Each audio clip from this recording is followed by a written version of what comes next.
you. Erica is shining. I'm just kind of in the reflection of that. You're reflecting well. You're reflecting well. I know my place. We have updates on two big trials we've been following. Number one, first, in the Kyle Rittenhouse murder trial, the jury continues deliberations for the third day today. So yesterday, they requested to see two videos again, and the defense asked for mistrial, saying the prosecution failed to provide them with high-definition drone footage. Meanwhile, in the case of the three men accused of killing Ahmaud Arbery, the man who fatally shot Arbery, Travis McMichael, took the stand in his own defense. So let's take a look and see what he said, and we'll talk about it on the flip side. I shot. Why? He had my gun. He struck me. It was obvious that he was. It was obvious that he was attacking me. That if he would have got this shotgun from me, then it was. This is a life or death situation, and I'm going to have to stop him from doing this. So I shot. Okay. So it feels a little bit reminiscent of when Kyle Rittenhouse took the stand in his own defense and did the crying, sort of sobbing thing with no tears that we had to stop for a recess.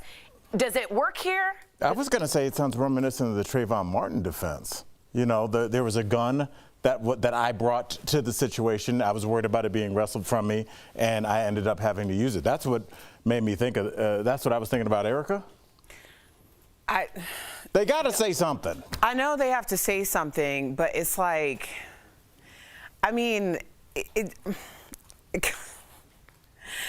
I can't believe that we live in a world where we look at something like video footage not taken by anyone other than the assailant who started this entire process. I mean, Ahmaud was a man who was minding his own business, running down the street, may have peeped into a house. Prefab. Right, prefab house, who hasn't done that? I mean, when my husband and I were looking for homes or just like speculating about getting one, we looked into every empty house and walked into houses like that. So here this man is minding his own business. You insert yourself in a violent intention way, and now you are crying self-defense. Right. By bringing a lethal weapon. It's like, I know that this is so, you know, a year and a half ago, this conversation, but to see him on the stand responding in this way, it's like, when did we decide that what our eyes are seeing isn't really what's happening? Right. When did we decide that everything has to have two sides?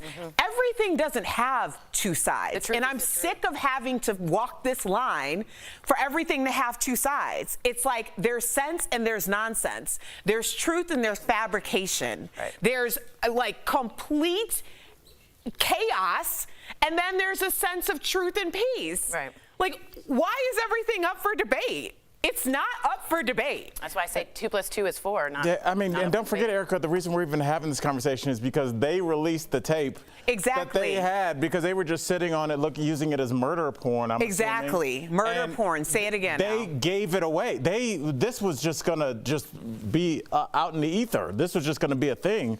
And you know, if they didn't release the tape, their attorney, I believe, we wouldn't even be having this conversation. So, you know, this is always going to be the defense. A black man approached me, I was scared, and I defended myself. And you wouldn't do it if it didn't work. Right. So it's your best chance to get off. You need one juror to Do you think that he will get off? Do you think these three individuals, not speaking of the Rittenhouse, but of the McMichaels trial, do you think they will be held responsible for, in my mind, modern lynching of Ahmaud Arbery? Tori, I'm surprised by nothing anymore. True, fair. I do, but I, like you said, you can't be surprised. But I do believe they'll be found guilty. I have to. In order to open my eyes in the morning and move through this world, I have to believe that. I hear you. I totally hear you. All right, later today at 4 o'clock Central Time, another hard one. Julius Jones is scheduled to be put to death in Oklahoma. Now, here's the story. He was convicted of first-degree murder in 2002, but has always maintained his innocence. Several stars like Kim Kardashian, Viola Davis have spoken out on his behalf. Viola even produced a documentary about him called The Last Defense, bringing his case to national attention. Now, the only man that is able to stop this execution is this man you see here. That is Oklahoma Governor Kevin Stitt. He could decide today, we have hours left, hours, to grant him clemency, but at the time of our taping, he has not. Now, Cleveland Browns quarterback Baker Mayfield has also spoken out in Julius's defense.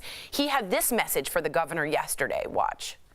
Been trying to get the facts stated and the truth to be told for a while, but it's tough to think about. Tried and tried.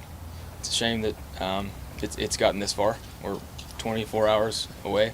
Hopefully, God can intervene and handle it correctly, and do the things he needs to do. So if you. And just for a side note, he was a star quarterback at Oklahoma University. That's the connection. That's why, he was the number one pick in the draft. Thank you for saying that. I do want to say they're not asking for him. First of all, the parole board has twice recommended Julius Jones be paroled. He's not asking for him to just be exonerated. They want a new trial. One juror was overheard to have said allegedly the N-word. The cop who arrested him allegedly used the N-word. And 1/3 of the prosecutor's cases for death penalties have been overturned due to prosecutorial misconduct here. Do we think we'll get a last chance save for Julius Jones? Thoughts? I know this is a hard morning. It's like, I look at the families that are involved. I look at this situation for just the temperature of our nation. Yeah. And I just have to tell you, at this point, it's like, the social justice movement, the biggest one of our lifetime, happened last summer. There is so much delayed trauma that's only being magnified by having conversations like this. The last time we talked about Stitt was when we were talking about the Tulsa massacres, about his role in actually being removed from the committee that was raising money because the money wasn't going to the descendants of the actual victims of the Tulsa massacre. So if we're relying on this same man in order to do something about it, I'm fearful of what will or will not be done. Yeah, I mean, you named a lot of celebrities and, reasons that he should be, this case should be looked at again. One was that he had an alibi that his lawyer didn't bring up. Is that he was at dinner with his at the time of the murder, which would be a good thing to bring up. But if your attorney isn't worth much of a salt, those are the kind of things that happen when you're poor and you can't defend it yourself. That's why we talk about the justice system being so weighted towards people that can afford good defense. Because when you can, you walk. And when you don't, you even if you're at dinner, even if the cop calls you an N-word, even if the juror calls you the N-word, even if 3 people that have shared a cell with you that have never met each other all said at different times that you were innocent, even though these people have never met each other and have nothing to gain from this, you are still waiting for this charade of some divine intervention from the governor. I don't know what you're praying about. Right. But this is what happens. You have to just hope Kim Kardashian saves your life. Yeah. That's what it's like to be black in America. Yeah. Wow. We'll be right back. Closed captioning provided by It's so. Thank you. Thanks, yeah. All right, so we're going to send it over to Tori because this is her wheelhouse. So what's interesting, it's not my wheelhouse. A lot of people are asking what's with the gun charge. So it was a 9-month, really strong charge. What's up with that? The airplane food. The gun charge was the one that they were really clear about, and he was going to be a for sure 9 months, because at 17, if you have a certain weapon, you're not allowed to hold it. That's against the law. However, and this is crazy, but I'm going to explain it, the barrel was 1 to a half inch too short for that rifle to fully be included in the letter of that law. Now, many judges would have said the spirit of the law says a 17-year-old shouldn't have a semi-automatic weapon and cross state lines for to do so. However, this judge, who has constantly been on the side of the defense, in my personal opinion, said, I'm dismissing it. That was the one thing they knew they'd get. I don't think he's going to see time. I don't think he'll see time. I think he'll be acquitted, and I think there'll be unrest in Kenosha. I don't want that. I'm simply saying, I really believe he will be let go. I think there's a lot of people that probably do want unrest, though. If you think about, how a lot of people fund their websites and push their agenda, push their hashtag, they need conflict. And this is just the whole thing.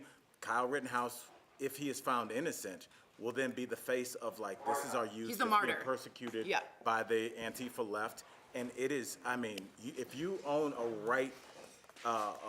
right-wing website or any kind of thing that needs funds, this is the kind of story that you live for. You can milk this forever, and vice versa. And if he goes to jail, he's also a martyr. Absolutely. I just find the jury point interesting where we are socially in America, right? Because if you're on this side or that side.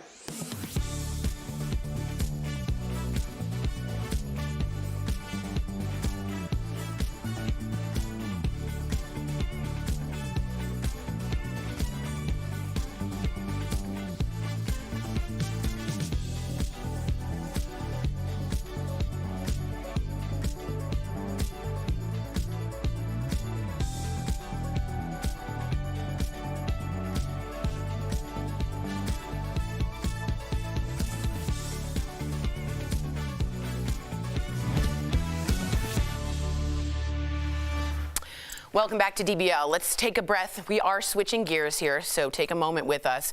Do you like looking at yourself in the mirror?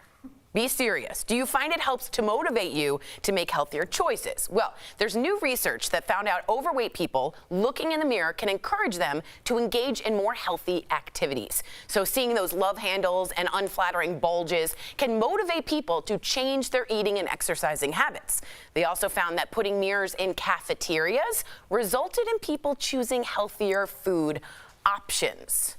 Erica, you've been honest about body dysmorphia, being a fitness model, going back and forth. What do you think about this study? Well, I wouldn't call myself a fitness model. No, you did a fitness competition. Yeah, for a few years of my life, I competed in fitness competitions. There you go. Yes. I likely would not respond to the mirror because a part of what motivates me is what is happening with my body internally. Like if I'm feeling like I'm holding on to a lot, like I feel bloated, those types of things motivate me more than being in the mirror and being like, oh, well, I don't like this or I don't like that. That's funny because as a woman, I also know when my clothes fit here, it's particularly here, and maybe just because of like time of the month, about bloating, and you're very particular. That's also when it makes me change, is when I can't do that whole button fly thing. I can't do it. No, your clothes are, because we love each other. Like, I seriously love you guys. If you guys gain some weight, and we're like, oh, I gained weight, I'm like, no, you look great. But you know who's not gonna lie? This top button right here. And my pants, and I remember when we did our first DBL shoot, before anything, we did that shoot in Los Angeles, a photo shoot, and I went, and I had been doing comedy, touring around. I was still drinking my face off, eating terribly, and I went to go put my suit on. For this photo shoot for us? Yes, and I couldn't button it, and I was like, oh, something's wrong with these pants. Like, something's wrong with the zipper. They must be offline. It's like, no, you gained 40 pounds. So like your clothes, when they do fit a little weird, it is a wake-up call. Like, hey, I'm a little. That's the clothes. Does the mirror affect you in any way, Al? Yeah, I just walk quickly past it. You don't even enjoy it's like seeing somebody it. I kind of knew from high school. I just buy bigger clothes. I'm not opposed to buying bigger clothes. I'm into I want my clothes to fit. If muumuus are good, I'm into it too. I'm back into But muumuus are called like house dresses now, which I kind of like. I'm going to use that. Yeah. That's what I'm going to use. All right, coming up. House dress? Yeah, it's like a cotton flowing. No. You don't call them. I don't think muumuus is politically correct. No, because I'm not 150. All right, coming up. House dress is a cool term. Our interview with Beverly Hills 90210 star Jennie Garth. We put her memory to the test in this hilarious interview coming up next. Meet Martha.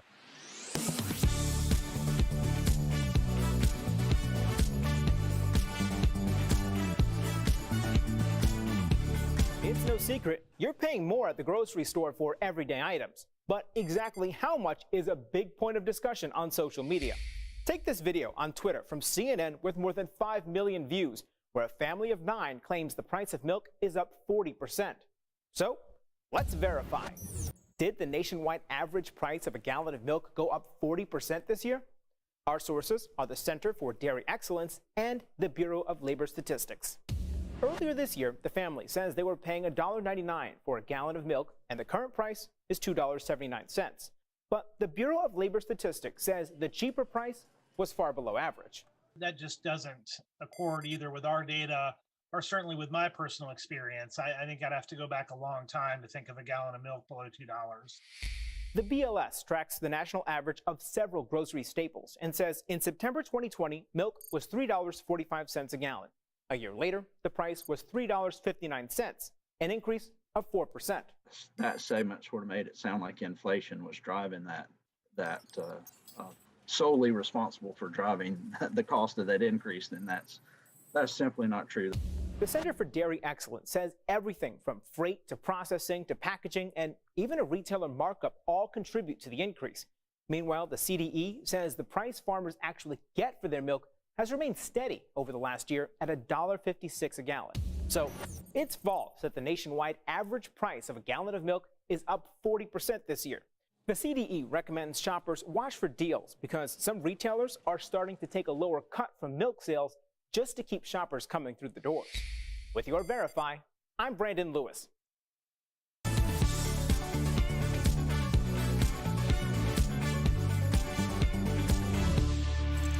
Welcome back to DBL. One of our favorite 90210 alums is back on TV, spreading some new cheer in her new movie, A Kind-Hearted Christmas. Plus, she spills the tea on her weekly podcast with bestie Tori Spelling, and we just can't get enough. Earlier, Jennie Garth joined us for today's Chatting with the Stars. Welcome to DBL, Jennie Garth. Yeah. Hey. Hi, hello. Hello. Okay, so on your podcast, 90210 OMG, you guys share some behind-the-scenes drama. Tell us something crazy that happened when the cameras stopped rolling. Ooh. Oh, geez, every episode, we're watching the whole show from the very beginning, one episode at a time, and I've never done that before. But every episode, we'll just strike up some memory of some crazy shenanigans that happened. So tune into the podcast, yes, because they give all the deets. Yes. And I gotta say, the name 9021 OMG is just such a seal of approval from this punster here. Just wonderful name. I'm glad you like it. I do. We want to play a little high school superlative game about your 90210 castmates. Who do you think was the most dramatic? Ooh. The most dramatic, I think it would be me. As Kelly, I had to do so many dramatic, crazy things. You know, she got burned and shot and all kinds of things happened to Kelly. I always felt bad for Kelly. Okay, who was the biggest flirt? The biggest flirt, well, that would be a tie between all of the boys. I think any given day, it could be Luke, it could have been Jason, it could have been Ian, it could have been Brian, you never know. All the boys. And finally, who was the cutest couple that never was? Ooh. Interesting. Very early into the show right now, and Brenda and Dylan are hot and heavy. And so I think they were a pretty cute couple until Kelly came in and ruined everything. You ruined it. Listen, I'm such a big fan of 90210. I never missed an episode. I played college football. I have to tell you a quick story. And it was Wednesdays, and people were like, Jeff, what are you doing? I'm like, I'm going to watch 90210. And they're like, pfft. By the end of the season, the whole team was in my room watching 90210. They were all pretending like they didn't watch. They watched. But anyways, let's get... I love that. I hear that a lot. Yeah, right? I don't know why. It's a great show. All right. You're a mother. You're an actress, obviously. One thing people may not know is that you are a master baker. I said baker. Tell us about this passion of yours. I don't know. I grew up in the Midwest and I love baking. It's something that I've always done. I bake cakes, pies. If it's your birthday, you're definitely getting a baked thing from me. And if it's Christmas, we always pass out baked items. Very wholesome. Okay, so confession, your co-star Cam Matheson is a really good friend of our show, okay? He revealed to us that you guys have worked together 4 times, but that you have a terrible memory, and that he doesn't think that you can name all of the projects that you worked on together. So it's time to redeem yourself, okay? So name the 4 times you and Cam have worked together. Okay, well, I know Dancing with the Stars. Oh, I'm going to win because he just told me this 2 months ago, and my memory's not that bad. Dancing with the Stars. Yep. What I Like About You. Yep. And Secret Santa, Christmas movie from a few years ago. I don't even know how many. And now, this movie, A Kind-Hearted Christmas. I believe that movie, Secret Santa, is actually called Holidays, unless we got it wrong. Oh, shoot. You're right.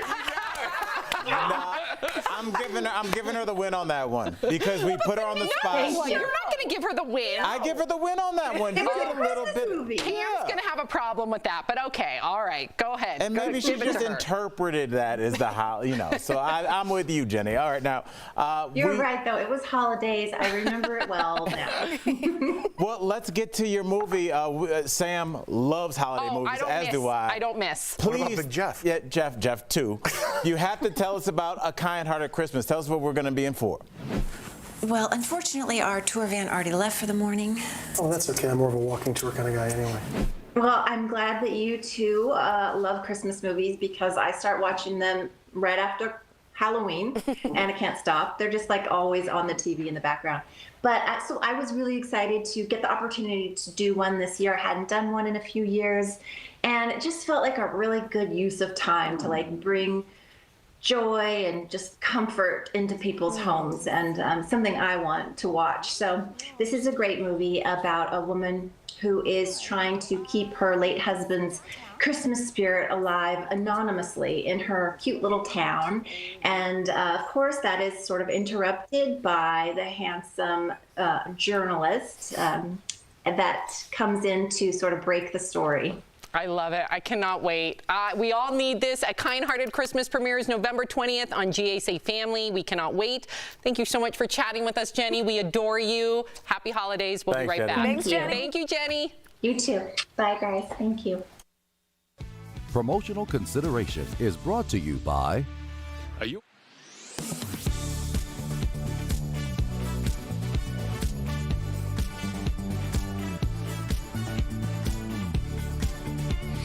Question, does President Biden or whoever's in the White House control the price of gas?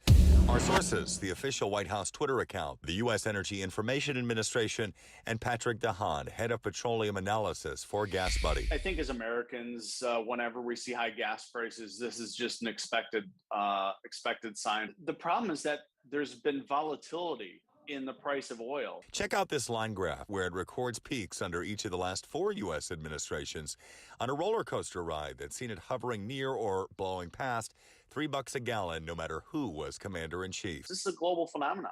I just traveled to South America and they're paying even more than we are. Prices in areas of Brazil were over $5 a gallon. And I was talking to our driver in Brazil and they're blaming their own president. So it seems very common that the result of high oil prices, everyone's blaming their president. And what about claims it's because the Biden administration tapped the brakes on U.S. energy independence? Tweets like this one from Donald Trump Jr. abound on social as the sticker shock deepens nationwide. While Biden did famously end construction on the controversial Keystone XL pipeline and curb new leases on federal land soon after entering the Oval Office, is there any truth that's what's driving the current sky-high price point? It's the nation's biggest fiction. The U.S. has continued to import millions of barrels of oil every day, even last year, even when President Trump was in the White House and he self-declared us energy independent. The U.S. is still the world's largest oil producer. It's not going to come close to the fact that OPEC controls 33 million barrels of oil production. So are those gas companies at home and overseas pulling the strings and taking advantage?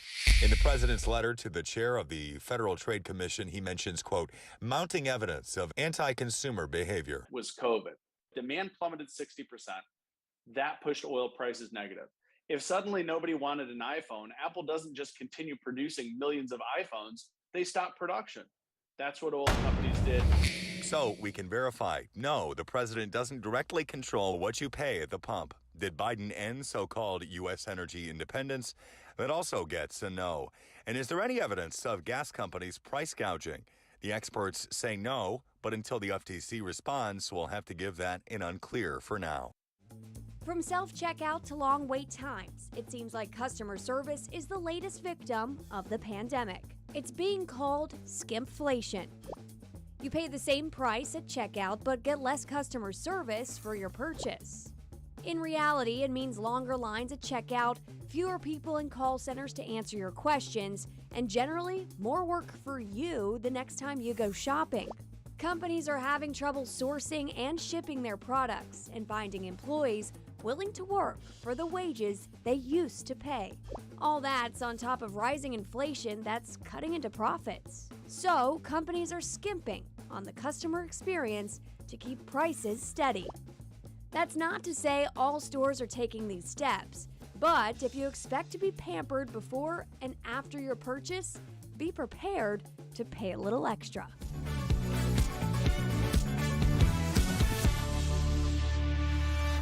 Welcome back to DBL. Our friends at Morning Save have so many great deals for you that Steph has two rounds of products this week. Check it out.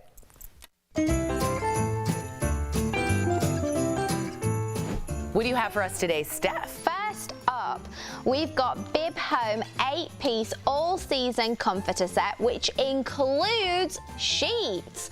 It's made with microfiber that resists pilling, maintaining a smooth surface way longer than cotton and other fibers. It's honestly, Tori, so soft. So normally these are $180 for the queen and $260 for the king. It's only $59 with us, which saves our viewers 77%. We've got NYC Underground plus Christmas pajama pants. So the deal includes one pair of pajama bottoms. They've got an elastic band for a secure fit. So normally they're $36, but right now they're only $15, which saves our viewers 58%. Now that's a good deal for Christmas. Now, I know if you don't have this next item in your home, you're gonna want it. It's the Pure Daily Care Ultimate Aromatherapy Diffuser and 20 essential oil set. It includes 4 timer settings and a convenient auto shut-off feature whenever the water level gets low. Now, normally, this bundle is as much as $200. Okay. But right now, you can get all of this for only $44, which saves you 78%. We've got the Spirit Linen Home 6-piece towel set. So this deal includes 2 bath towels, 2 hand towels, and 2 washcloths. Now it's made of 100% zero twist cotton. So normally, this bundle of towels is around $100. Normal, yeah. But for our viewers here at DBL, you can get them for only $29, which means you're saving 71%. Brilliant, Price Wizard, brilliant. Head on over to morningsave.com to snag these amazing deals at the lowest prices. You can even visit morningsave.com on your smartphone. Thank you so much, Steph. Well, good products, good prices. Yes, good recovery. I'm impressed. Very good stuff. Make sure you guys check out Morning Save for the holidays. DBL's new every day. We'll see you same time, same place tomorrow. Bye, guys. Thanks.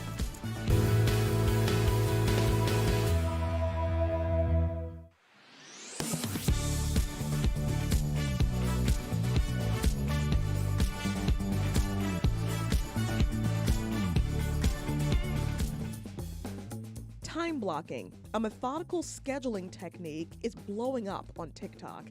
The concept is pretty simple. Instead of using a to-do list, tasks are assigned a color-coded block of time in your calendar.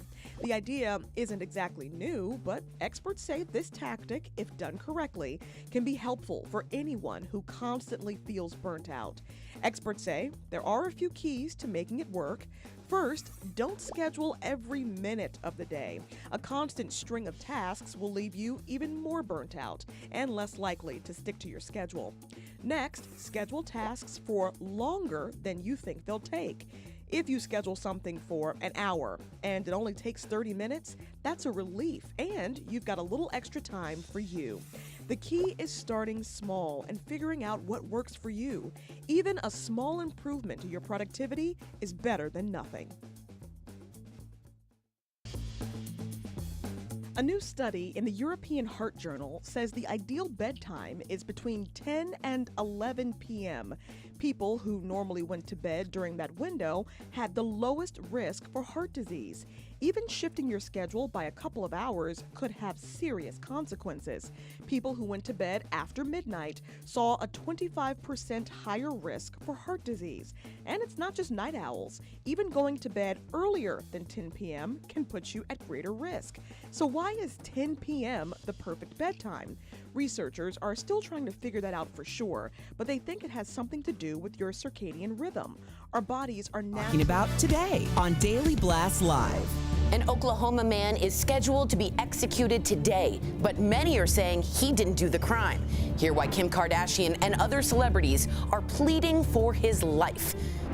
Do you find motivation when you look in the mirror, or do you avoid it at all costs? Why a new study says your reflection can change your life. And we're jam-packed with celebrity guests all day, all live. Kelly Rowland, Candace Cameron Bure, and Bobby Berk. Oh my gosh. Are you insane? This is a sham. No. Y'all, just stop. Finally here, drum roll. Welcome to DBL. It is Thursday, November 18th. I am Sam here with Al, Jeff, and Erica. So we're going to start things off with the case of Julius Jones. If you did not know, he was sentenced to be put to death today in Oklahoma. But just a little bit ago, Oklahoma Governor Kevin Stitt released a statement saying, after prayerful consideration and reviewing materials presented by all sides of the case, I have determined to commute Julius Jones' sentence to life imprisonment without the possibility of parole. Julius was convicted of first-degree murder in 2002, but has always maintained his innocence. Several stars like Kim Kardashian and Viola Davis have spoken out on his behalf. Viola even produced a documentary about him called The Last Offense, bringing his case national attention. And Cleveland Browns quarterback Baker Mayfield has also spoken out in Julius's defense. Listen to what he had to say. Been trying to get the facts stated and the truth to be told for a while, but it's tough to think about. Tried and tried. It's a shame that it's gotten this far. We're 24 hours away. Hopefully God can intervene and handle it correctly and do the things he needs to do. And for the record, he was a star quarterback at Oklahoma, and that's why he plays a part in this. Thank you for that. Yeah. What do you think about this judgment being last minute, number one, also all the influence of celebrities, and then do you really feel like it's a victory considering that the governor went against the parole board who wanted him to have clemency twice? They said this man is innocent. The real killer has admitted that they shot, the victim, but he still now is going to have life without parole. Right. I mean, it's a small victory. I don't know. I'm not a lawyer, so I don't know if this allows him to then try and get another trial, because it seems like some very important things were left out of his first trial, like he was having dinner and he had an unbelievable alibi at the time of the murder. That might be something his new lawyer would bring up.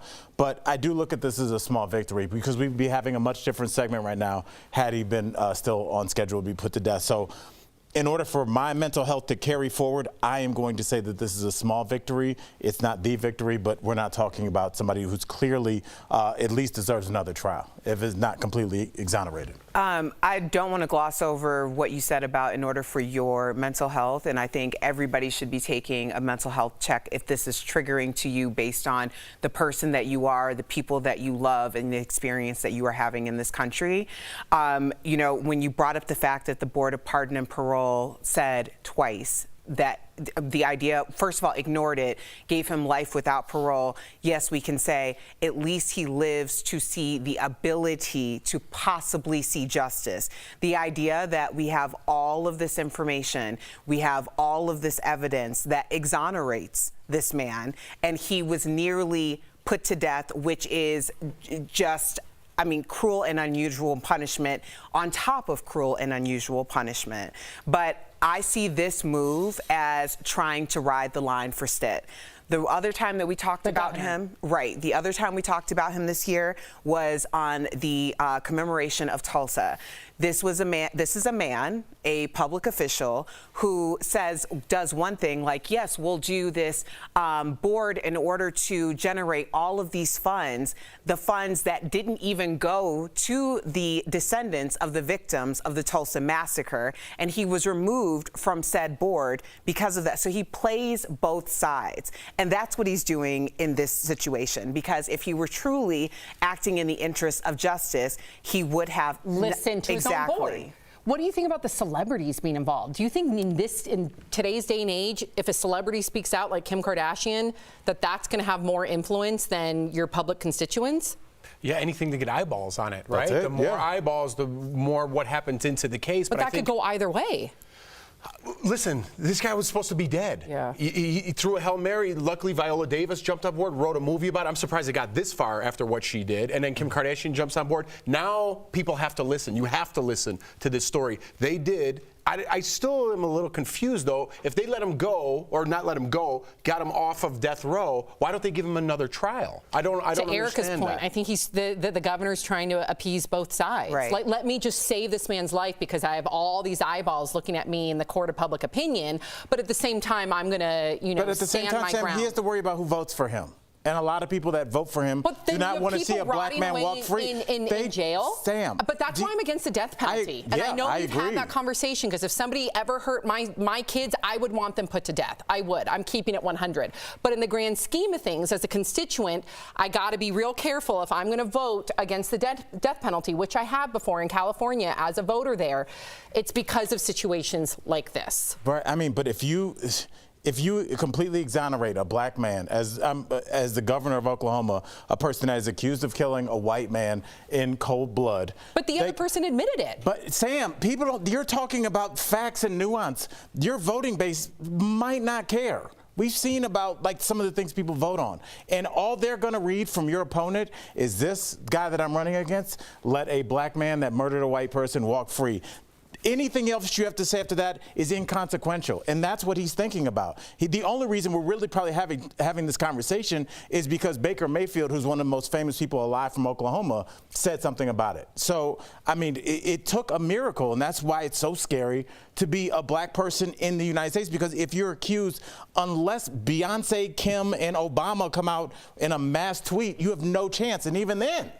So, I mean, that's why it's so scary when we see law enforcement, because we know once we're part of the system that we're throwing a Hail Mary in a sense, because even if the facts of this case, which are borderline ridiculous, the fact that we're still having this conversation, he's still having life in prison even though he wasn't there and somebody else admitted to the crime. How many freedom files do we do where the person is so innocent, it's like embarrassing to say it on TV?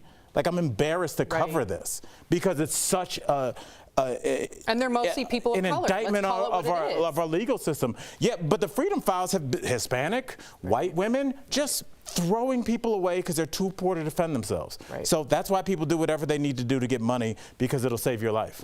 Wow. Well, I forgot we were on TV. Thank you for.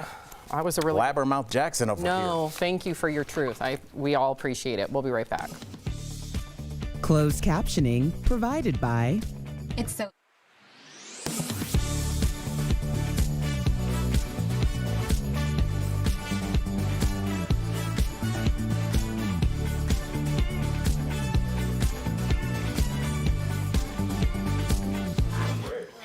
I think a lot of it too, Al, like we didn't touch on, is that the justice system doesn't want to be proved wrong.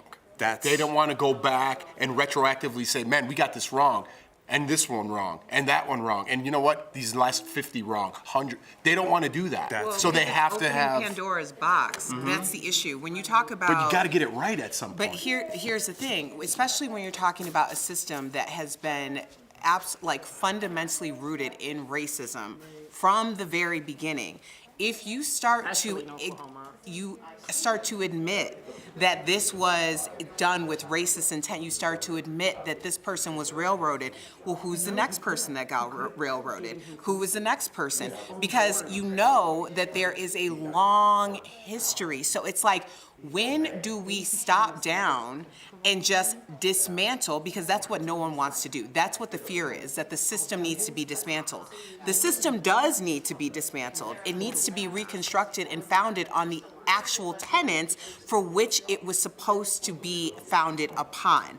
When people are responsible for the lives of other people and their bias get involved or their isms get involved, then now we have a situation where no one can trust the very system in which we're supposed to depend on for justice. I have to cut you off to agree with you really quickly because we don't have a lot of time. That documentary that I asked you to watch, How to Fix a Drug Scandal, the person that was taking all the drug samples in for the city of Boston was using the drugs. Making crack and making it in the lab and smoking it. And obviously that taints all the samples, everybody gets to go free, but they didn't want to let that out because they were going to have to let out person after person. So that's what you're saying. So they fought from day one because they knew if they had to let one person out, they had to let 35,000 people out, and they eventually did.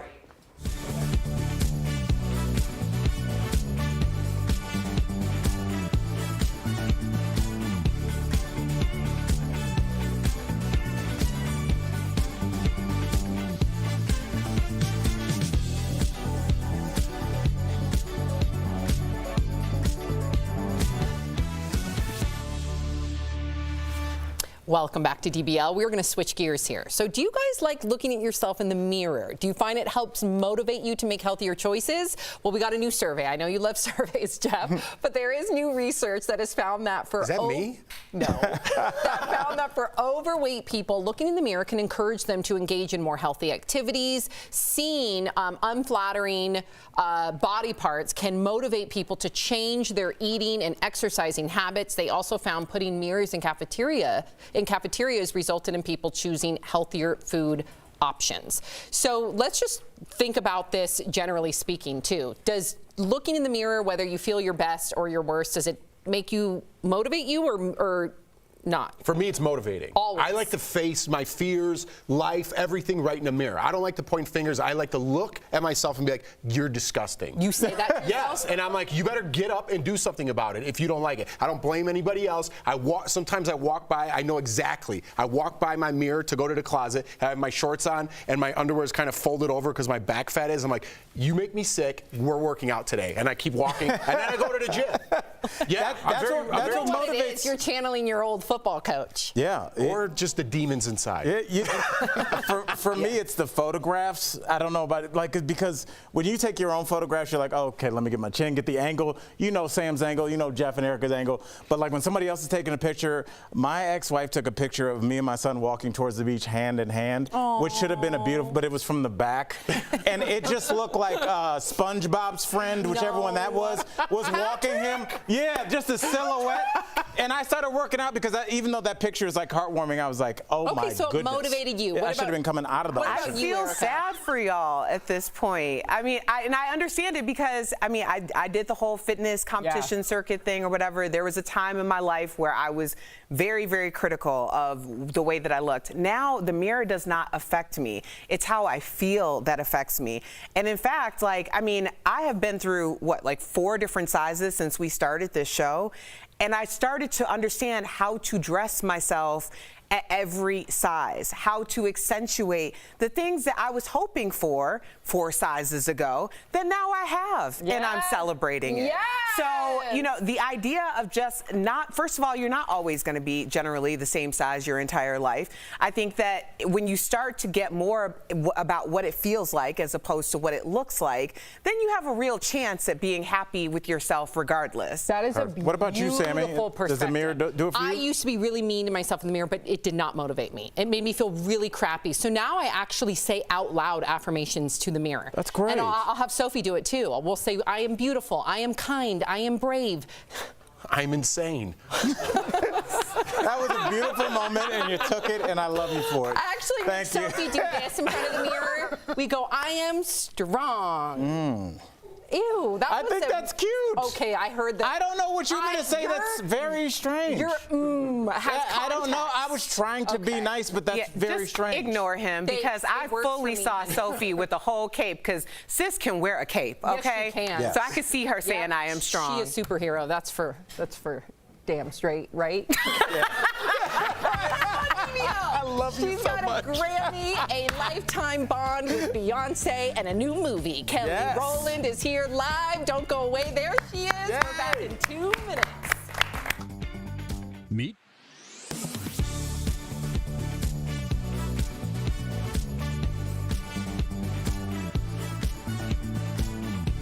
It's no secret, you're paying more at the grocery store for everyday items. But exactly how much is a big point of discussion on social media. Take this video on Twitter from CNN with more than 5 million views, where a family of 9 claims the price of milk is up 40%. So, let's verify. Did the nationwide average price of a gallon of milk go up 40% this year? Our sources are the Center for Dairy Excellence and the Bureau of Labor Statistics. Earlier this year, the family says they were paying $1.99 for a gallon of milk, and the current price is $2.79. But the Bureau of Labor Statistics says the cheaper price was far below average. That just doesn't accord either with our data or certainly with my personal experience. I think I'd have to go back a long time to think of a gallon of milk below $2. The BLS tracks the national average of several grocery staples and says in September 2020, milk was $3.45 a gallon. A year later, the price was $3.59, an increase of 4%. That segment sort of made it sound like inflation was driving that solely responsible for driving the cost of that increase, and that's simply not true. The Center for Dairy Excellence says everything from freight to processing to packaging and even a retailer markup all contribute to the increase. Meanwhile, the CDE says the price farmers actually get for their milk has remained steady over the last year at $1.56 a gallon. So it's false that the nationwide average price of a gallon of milk is up 40% this year. The CDE recommends shoppers watch for deals because some retailers are starting to take a lower cut from milk sales just to keep shoppers coming through the doors. With your Verify, I'm Brandon Lewis.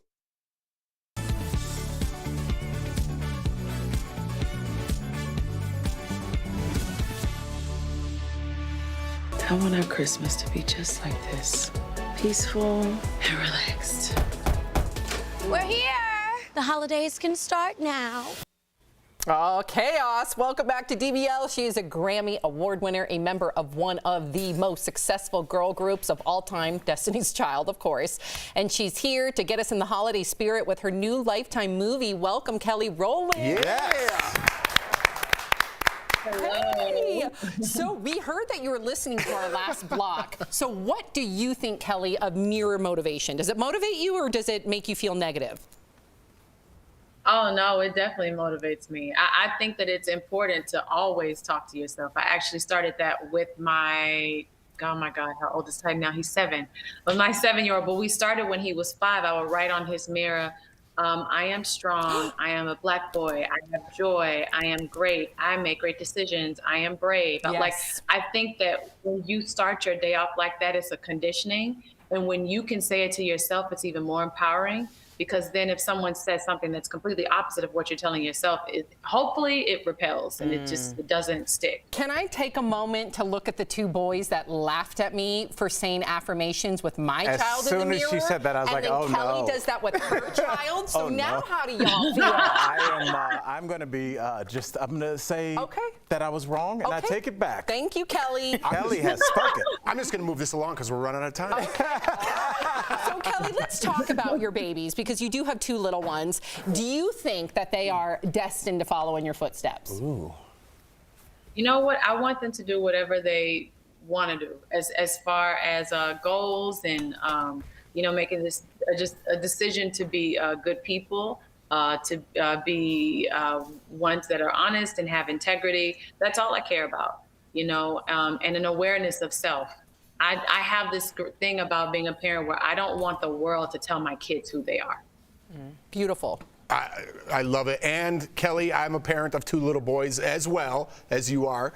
What's your best holiday tradition with your 2 little boys? Because ours are young, 5 and 3. And you go get an ornament. Yeah, and we're starting to build up like little traditions. Do you have one that sticks out in your mind? One that I love is cooking. I love baking with Titan. He loves getting his hands dirty. So we love being in the kitchen. We love hanging out. And he's just really the best kid. Like the bonding, those moments are really sweet. Yeah, it's everything. And you know, Jeff, I see you tearing up a little bit. I mean, I feel the same way. Kelly, you need to know. Like super famous, but super real. I love that y'all go back and forth with each other. We truly the cameras just happen to be on. We're like this all the time. Yeah, it never ends. Yeah, I mean, Jeff tears up every time he talks about his kids. I do the same, just inside, and I listen to both you and Jeff struggle to think about how old your kids were, and I feel like parents were all it feels like you're lying when you say how old they are. I feel like my kids are growing up too fast. But anyway, I digress. Yes. Sorry. But do you No, feel I that way as a agree. parent? I agree. Because Titan just turned 7. And Noah is about to be 10 months, but he's trying to be 1 already because he's trying to keep up with his big brother and his brother's friends. But it's too much for me. I'm it's almost like Noah was trying to go from the couch to the table the other day, and I just wanted to just kind of push him down. But I didn't do that, of course. I encouraged him. But I was like, no, you're the last one. Right. You have to slow down. It's the worst. You know? All right. Okay, you have exonerated me. I thought it was great. So I have to ask you this. What is the most memorable Christmas gift that the Queen Beyonce has given you over the years?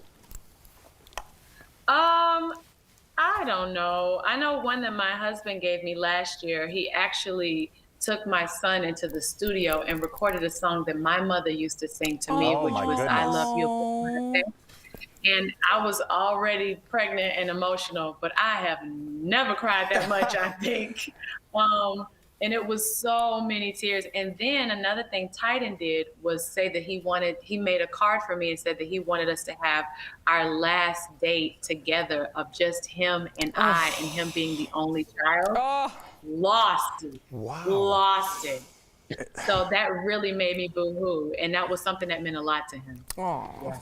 That's everything. Well, Kelly, I love you. Okay, I do, sis. I love you back, by the way. I just have to tell you, you have been such an inspiration in my life. All of the Black girl magic has inspired me to do so many things, seeing you do your thing. So I want to thank you. But I have to talk about Christmas because I know you're talking about your family, and this is such a great time. I enjoyed watching you hide your baby bump, although we knew you had a baby bump in your movie. Right. So the chaos and joy of Christmas is the theme in your Lifetime movie, Merry Little Christmas Baby. So tell us about it. Yes. I mean, honestly, it is chaos when the whole family comes into town for Christmas. I remember watching those Christmas movies growing up, or just Christmas movies growing up, and it was always the family coming in, and it was some sort of chaos happening. And I said that I'd like to see that in a Christmas story. And I was so grateful to Lifetime for this opportunity to executive produce and star in Merry Little Christmas. It started out as one, and then it became first comes love, then comes marriage, and now here they are with a baby. But this family is so necessary for television, and the stories that they're telling and the bond between them, it's just so classic and it's so beautiful, and it's just joy. And I hope that people feel the warmth and love from this family and get into trouble with us too, because there is a lot of trouble in the little family. We can't wait. We all need it right now. Merry Little Christmas Baby premieres on And Lifetime. Fam, you are a Christmas I don't movie miss person. a Christmas movie. I will be I will go home, put it on my DVR, Kelly. I cannot wait. And it does premiere to our viewers on Lifetime November 27th. So go ahead and DVR it right now. Thank you so much, Kelly. You're amazing. Appreciate you. Yes, Thank happy you for having me. holidays. Thank you guys so much. Bye. Happy holidays. We'll be right back. Promotional consideration is brought to you by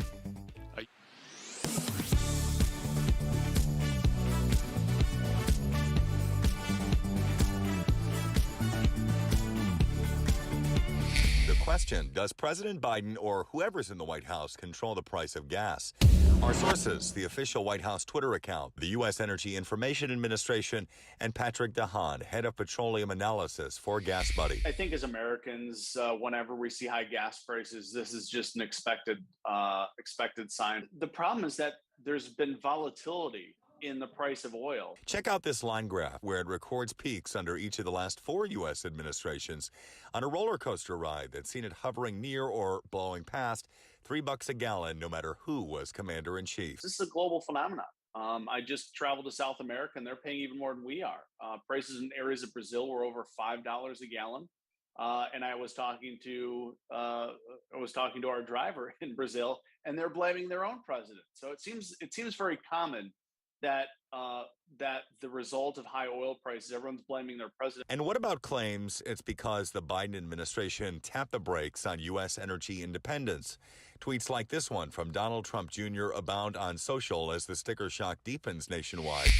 While Biden did famously end construction on the controversial Keystone XL pipeline and curb new leases on federal land soon after entering the Oval Office, is there any truth that's what's driving the current sky-high price point? It's the nation's biggest fiction. The U.S. has continued to import millions of barrels of oil every day, even last year, even when President Trump was in the White House and he self-declared us energy independent. The U.S. is still the world's largest oil producer. It's not going to come close to the fact that OPEC controls 33 million barrels of oil production. So are those gas companies at home and overseas pulling the strings and taking advantage?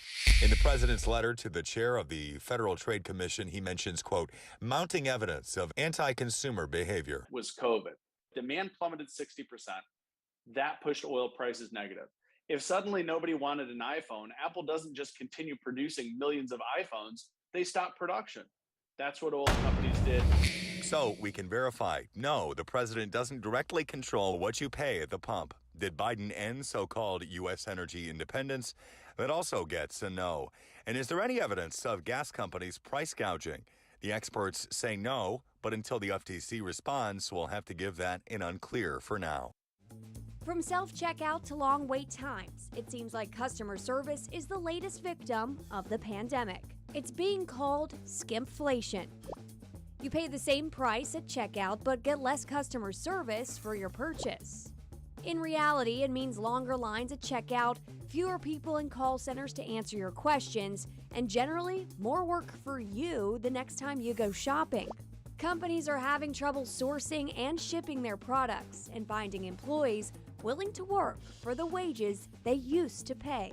All that's on top of rising inflation that's cutting into profits. So companies are skimping on the customer experience to keep prices steady.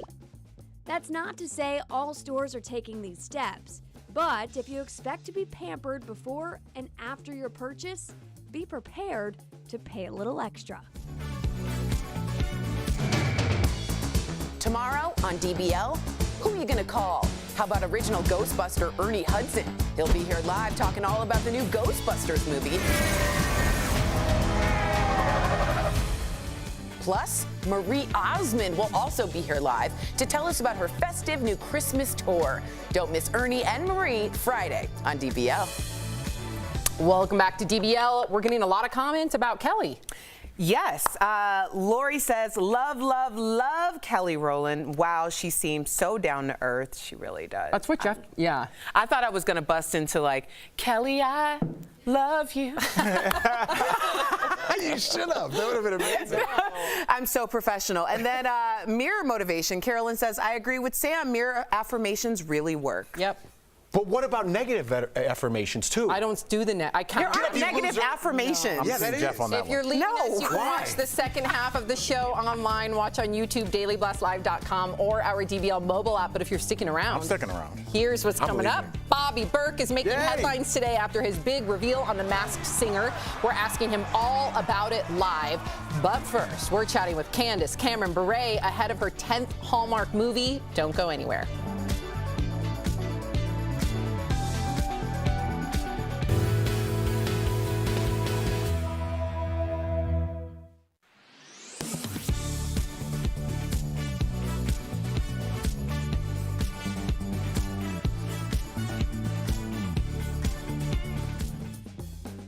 Time blocking, a methodical scheduling technique, is blowing up on TikTok. The concept is pretty simple. Instead of using a to-do list, tasks are assigned a color-coded block of time in your calendar. The idea isn't exactly new, but experts say this tactic, if done correctly, can be helpful for anyone who constantly feels burnt out. Experts say there are a few keys to making it work. First, don't schedule every minute of the day. A constant string of tasks will leave you even more burnt out and less likely to stick to your schedule. Next, schedule tasks for longer than you think they'll take. If you schedule something for an hour and it only takes 30 minutes, that's a relief, and you've got a little extra time for you. The key is starting small and figuring out what works for you. Even a small improvement to your productivity is better than nothing.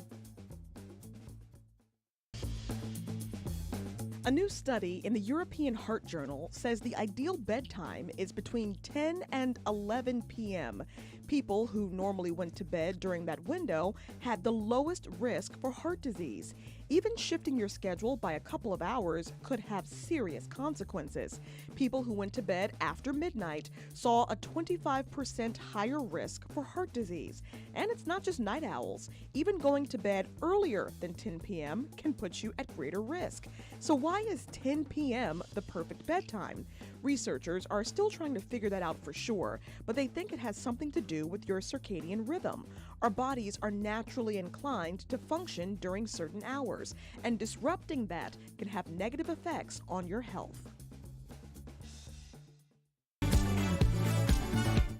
This is Daily Blast Live. We're talking about what you're talking about. Oh my gosh. Are you insane? This is a sham. No. Y'all, just stop. Finally here. Drum roll.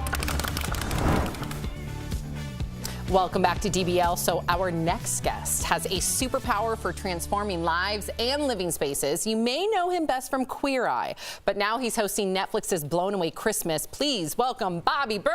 Yeah, buddy. Oh, we just lost him. Oh, that was a great intro too. I know. So something told me we didn't have him. I felt this weird Are like you thing. Intuitive? I don't know, like nothing was happening, and I was like, I feel like we're leading on a road that's going nowhere. Oh, he's back. And he's back. And did you feel that? Is he back? No, I did not. Yes. There he is. Hey guys, good to be back. So good to have you back. And you know what, Bobby? All of our viewers are writing about you because you definitely made headlines last night on The Masked Singer. You took it off, showed us you were the star under the caterpillar costume. So what was it like keeping such a huge secret? In fact, I had no idea you had such a beautiful voice. Thank you. Thank you. It was challenging to keep the secret, especially when the rumors out there on the internet was that it was me. Lots of DMs asking it to me. Lots of pre-interview producers asking if they could ask me about the rumors, and I'm like, no, I'm not a good liar. Don't even ask me about the rumors. So it was a blast, though. It was a big blast. So what did you do? Did you change the subject? Like, for someone that has trouble lying, like what? I would was say your it's impossible for you to lie. For me, it's impossible. You cannot do it. I would have had to left the room and just pretended I got a phone call. Okay. Yeah, no. Luckily, all the producers I work with on Daily Pop and everybody, they're all professional. So it was always an off-camera question. Now, I don't know if the rumors are true, but can we ask you about it? I'm like, no, don't ask me about it. There you go. Right, that's smart. So, Bobby, we got to ask you about Queer Eye, how the rest of the crew is, but I want to get to something personal because we have our own group message here. I bet you guys have a group message. Any funny messages recently, something that you could share with us? You know what? I mean, our messages today is that the new season was just announced today, so it's going to be out on December 31st. So we're really excited about that, to be back after almost 2 years away. I would say the majority of our conversations recently have just been about Tan's baby. We all have baby fever, and now that we all have one, now that Tan has one, even though we all claim it as ours, and most of it has been sharing pictures of Ishmael. So that's been overwhelming in our conversations lately. Wow. I was looking for the dirt, but that was cute. I'll take it. I was just like, what a real group of friends. Our group text is just me attacking Sam for not going on mute during the morning meeting. Yeah, ours are. Yeah, it sounds like Sam's at a teen crisis center. People are yelling and screaming. It's loud. It doesn't sound like a teen crisis center, Bobby. It sounds like a mom with 2 kids. Okay, that's what it sounds like. Okay, he liked that one. I was like, I hope he has kids, because that's a weird way to sound. Okay, so we got to get to this. You claim that one of the biggest pop stars in the world predicted a new fall design trend. Can you let us know who it is and why do you think this? Yeah, you know, Adele's, God, the name of the song is, I'm blanking, Go Easy on Me. Her video was just filled with all these beautiful burgundies and merlots and these rich, beautiful fall colors. There we go. Wow. And I just think we're going to be seeing a lot of that in fall and holiday trends. Like, it's just gorgeous. Perfect. I'm wearing burgundy today. Yeah, he's, you know, Al thinks. Hey, you're. He calls himself Al Fashion Jackson, but careful there. I don't call it. That's that's the streets talking. The streets. Yeah, the streets are talking, Bobby, but it's not about that. All the way down on Colfax, they're talking. Yes, Colfax, come through, boo. We know we see each other. Okay. Okay, so last time you know I used to live there. I know. I know. I was like, which side of Colfax we talking? You know. For the rest of you at home, we're talking about a street in Denver, which also happens to be the longest street in the America. Yeah. Is that true? Yeah. Okay. I think so. Just a little inside knowledge.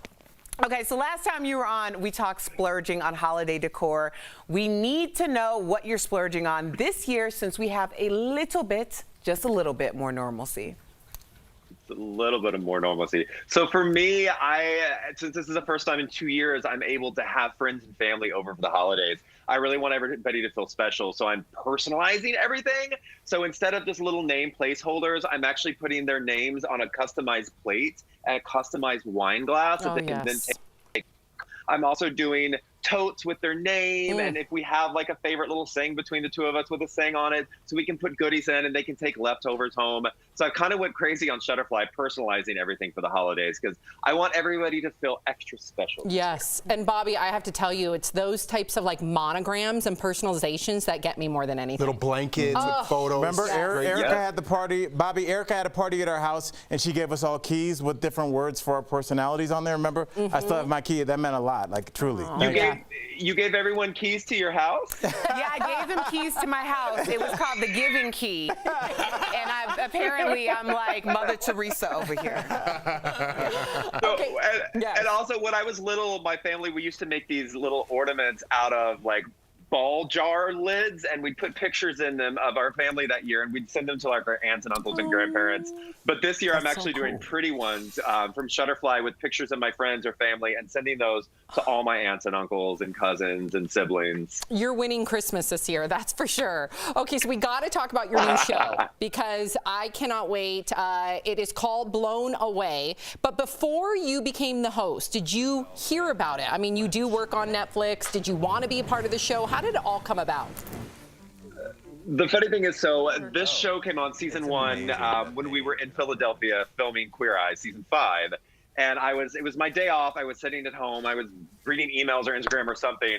And whatever I was watching ended, and this started on autoplay. And I remember looking up and going, my God, we've run out of ideas. The last blowing competition, like this, but it started autoplayed. And I started actually really getting into it. I was like, I should not have judged a book by its glory hole because this is an amazing show. Hey, a glory hole is a thing you stick the glass in to blow it. You've got to stick it in the glory hole before you can blow it. Otherwise, it won't work. Words to live by. We can't take, we're like 4-year-old children over here. We can't say one little thing that could be an innuendo or a euphemism without all I wouldn't say that's an innuendo. That's a direct endo. Imagine, hey, guys, imagine hosting a show called Blown Away where you're talking about glory holes and you also award Best in Blow. There's one for my mantle.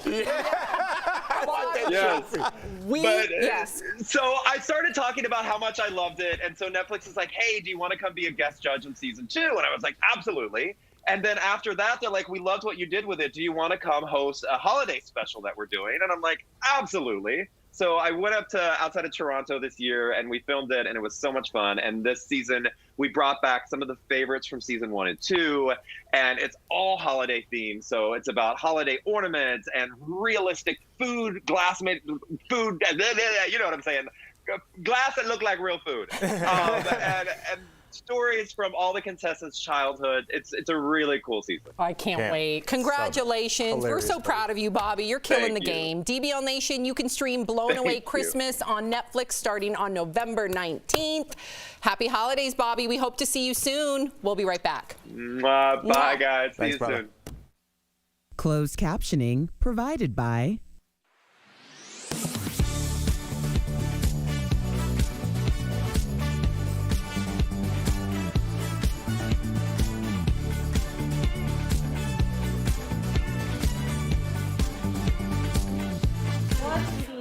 Okay. So her daughter on Us Magazine called her mom out and said her parents are given too much PDA. All right. And she called them out and said it's too much. So just ask her about that. They've been known to be affectionate on Instagram. They've been married for 25 years. Valerie Bure, Gabriella, great job. NHL star. There you go. Erica, you're going to, Al, you're going to ask about, she's the undisputed Hallmark Queen of Christmas, which you mentioned in the intro. 10th one, right? 10th movie. Just unique traditions that her and her family do around the holidays. Erica, you're going to ask about her new movie, The Christmas Contest. She stars in it with her Fuller House, not Full House, but Fuller House love interest, Jonathan Brotherton. But they play exes who are warring at each other. We have a clip, so you're going to throw the clip and then ask her, what was it like to be reunited? Then we hear there are some Easter eggs. Jeff, you got that question? Yep. Scattered across the movie. Right. And then if we have time, or not if we have time, we want to get to her Christmas product line and her clothing line. Okay. All right. Okay. Ta-da. Ta-da. Good job. Another good interview coming up. I think we're 2 for 2 because those Yes. were great interviews that we had earlier. Jeff, I wonder, I don't know if I'll have time to ask Candace this. Do you think you should get something for your 10th Hallmark meal? Like, I know that they give you something. I have a friend that's an Uber driver. I think after your, 10,000th drive, they give you, a gold jacket or something. They give you something. I can see just equivalent of that. But you should, 10 Hallmark, you should get, What should you get? Let's go there. like a ring or a necklace or something, a plaque. A gold card. Like 10 Hallmark, it'd be cool. Like Hallmark should be like, we've employed you 10 times, here's your thing. Like some sort of award that you earn. I wouldn't even say an award, because it's just be for you. Something it's just you put on your something that mantle. only the people in that, like the Hall of Fame in the NFL Right. has a jacket. Like you should get a jacket. All right. Let's ask her about it.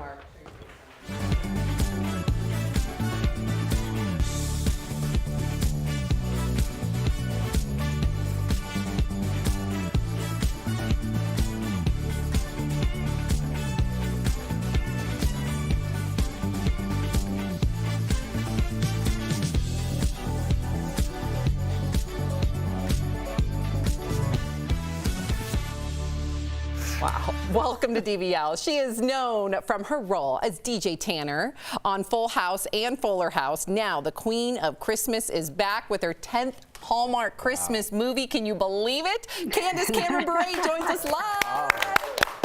Christmas decked out. I love it. You got all the Christmas decorations. I love it. And Christmas is all about the color red and green, apparently. But listen, a lot of our viewers have already wrote in, and they are defending you because you did get some flack on Instagram for wearing a red dress to a wedding. Give me a break, you guys. Leave her be. Cameron, why do you think you're such a lightning rod on social media? Sometimes I think I'm just too happy and positive and perky, and it annoys people. So they just have to say something. Well, I just want to defend you for you because I didn't know where you were going with that. What? You pause there. Okay, Albert. I'm just saying. She's too nice to ever defend herself. Give her a break, you guys. She can wear a red dress to a wedding. Leave her alone. Okay, go ahead, Jeff. Thanks. I don't know how we're going to follow the Christmas colors of red and green. By the way, Candace, that's how we do interviews here. We say, now you go, Jeff. Erica, talk. Okay, let's get back. Cameron. My wife, she loves you. I love you. My family loves you. But your daughter, so we're going to talk about families, recently said that she thinks, the PDA between you and your husband is too much. Your daughter called you out. Oh. What do you think about that, Cam? Cam? We're friends. Yeah, Candace. Can. Okay. So PDA. Okay. You know what? Married 25 years. If it grosses the kids out, I don't care. I'm happy that my husband and I are in love, and it's okay. We're going to keep kissing till the end and showing affection till the end. And when she's married one day, she'll understand that it's answer. not as disgusting as it seems. Do you guys hold hands when you walk down the street? Yes. We hold hands in the car, like everything. Do you guys hold hands while sleeping, like Erica Cobb, our co-host, and her husband too do? much. Do you That's really do too hands much. while sleeping? You know, first of all, don't act like you outed me, okay? I didn't know I am that, very Erica. proud to hold hands with my Erica, husband. That's no. a bit much. Okay, You should be.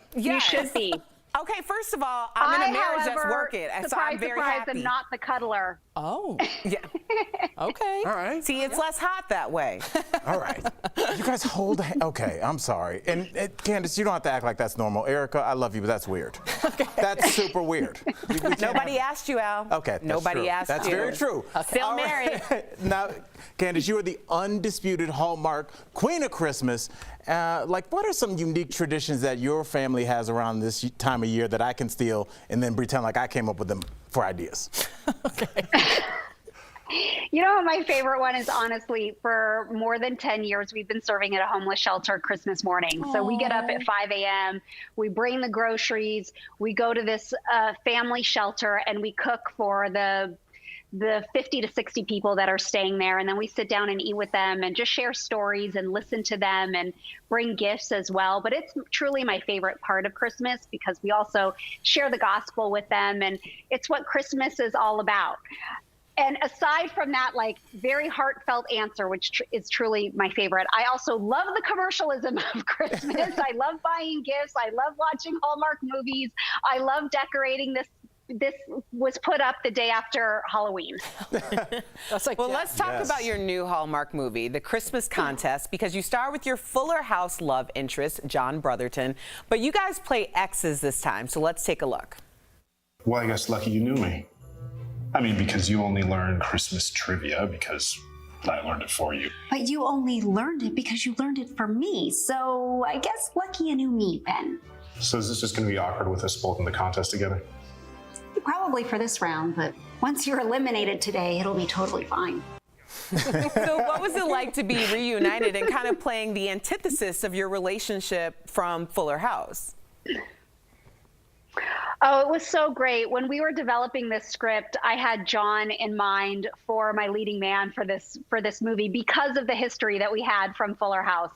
And we actually didn't end up together on Fuller House. So this movie feels like a bit of like satisfaction for people that may have been rooting for us as a couple on Fuller House. But it was great fun. John is a good friend of mine, and this is a true rom-com, and we had a blast making it. So lots of Fuller House Easter eggs if you are a fan, but if you've never watched that show, then it's just a great Hallmark Christmas movie. I can't wait. I've never missed a Hallmark Christmas movie, and I've never missed one of yours, Candace.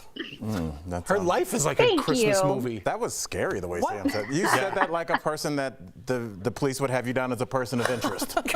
Candace, on a scale from 1 to 5, how crazy do you think we are? Be honest. I've never missed a movie. 5.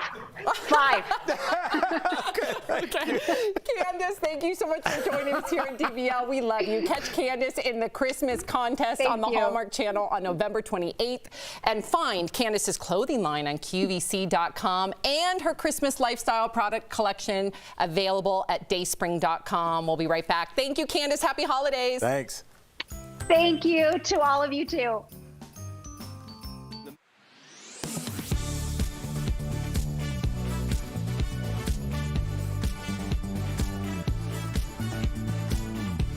It's no secret, you're paying more at the grocery store for everyday items. But exactly how much is a big point of discussion on social media. Take this video on Twitter from CNN with more than 5 million views, where a family of 9 claims the price of milk is up 40%. So, let's verify. Did the nationwide average price of a gallon of milk go up 40% this year? Our sources are the Center for Dairy Excellence and the Bureau of Labor Statistics. Earlier this year, the family says they were paying $1.99 for a gallon of milk, and the current price is $2.79. But the Bureau of Labor Statistics says the cheaper price was far below average. That just doesn't accord either with our data or certainly with my personal experience, I think I'd have to go back a long time to think of a gallon of milk below $2. The BLS tracks the national average of several grocery staples and says in September 2020, milk was $3.45 a gallon. A year later, the price was $3.59, an increase of 4%. That segment sort of made it sound like inflation was driving that solely responsible for driving the cost of that increase, and that's simply not true. The Center for Dairy Excellence says everything from freight to processing to packaging and even a retailer markup all contribute to the increase. Meanwhile, the CDE says the price farmers actually get for their milk has remained steady over the last year at $1.56 a gallon. So it's false that the nationwide average price of a gallon of milk is up 40% this year. The CDE recommends shoppers watch for deals because some retailers are starting to take a lower cut from milk sales just to keep shoppers coming through the doors. With your Verify, I'm Brandon Lewis.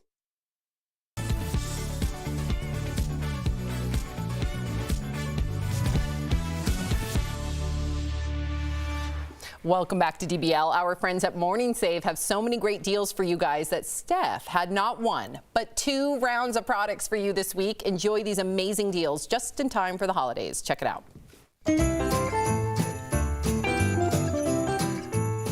What do you have for us today, Steph? Hey, Tori, I've got some wonderful products and even better deals, and I can't wait to share them with you. So first up, we've got Bib Home 8-piece all-season comforter set, which includes sheets.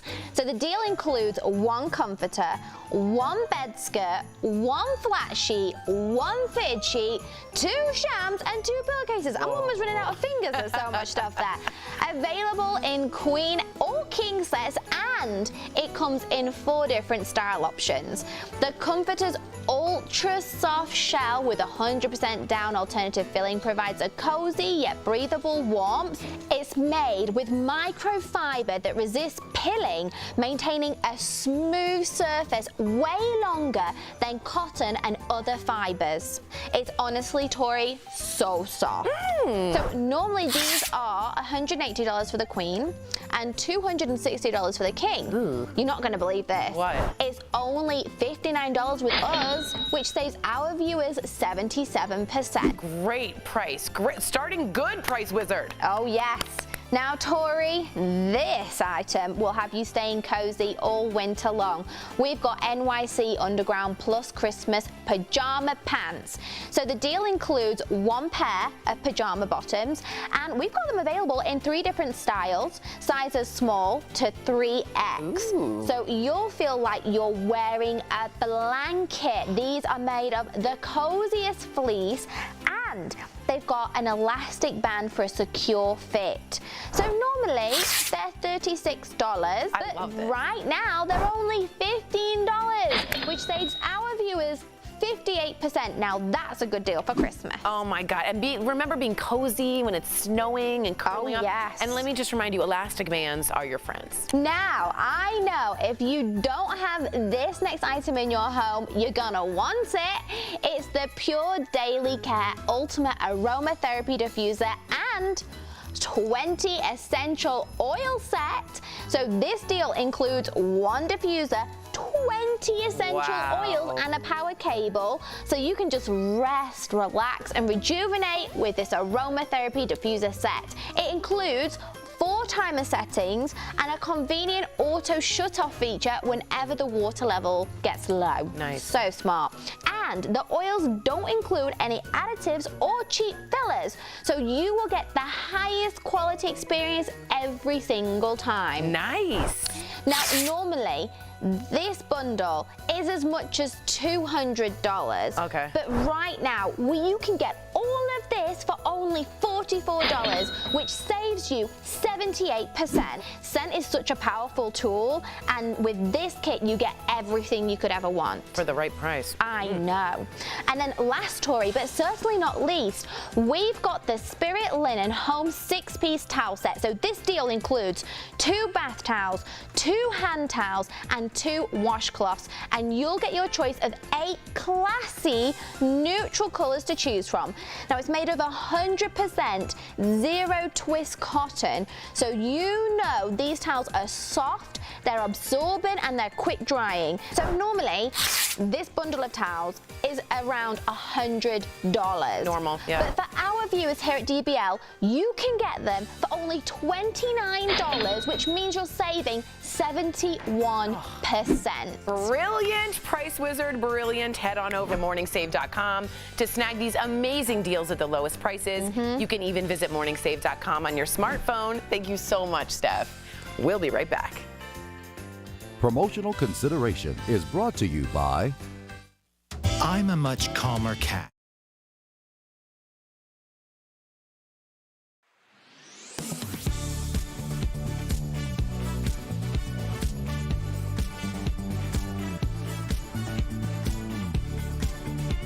The question, does President Biden or whoever's in the White House control the price of gas? Our sources, the official White House Twitter account, the U.S. Energy Information Administration.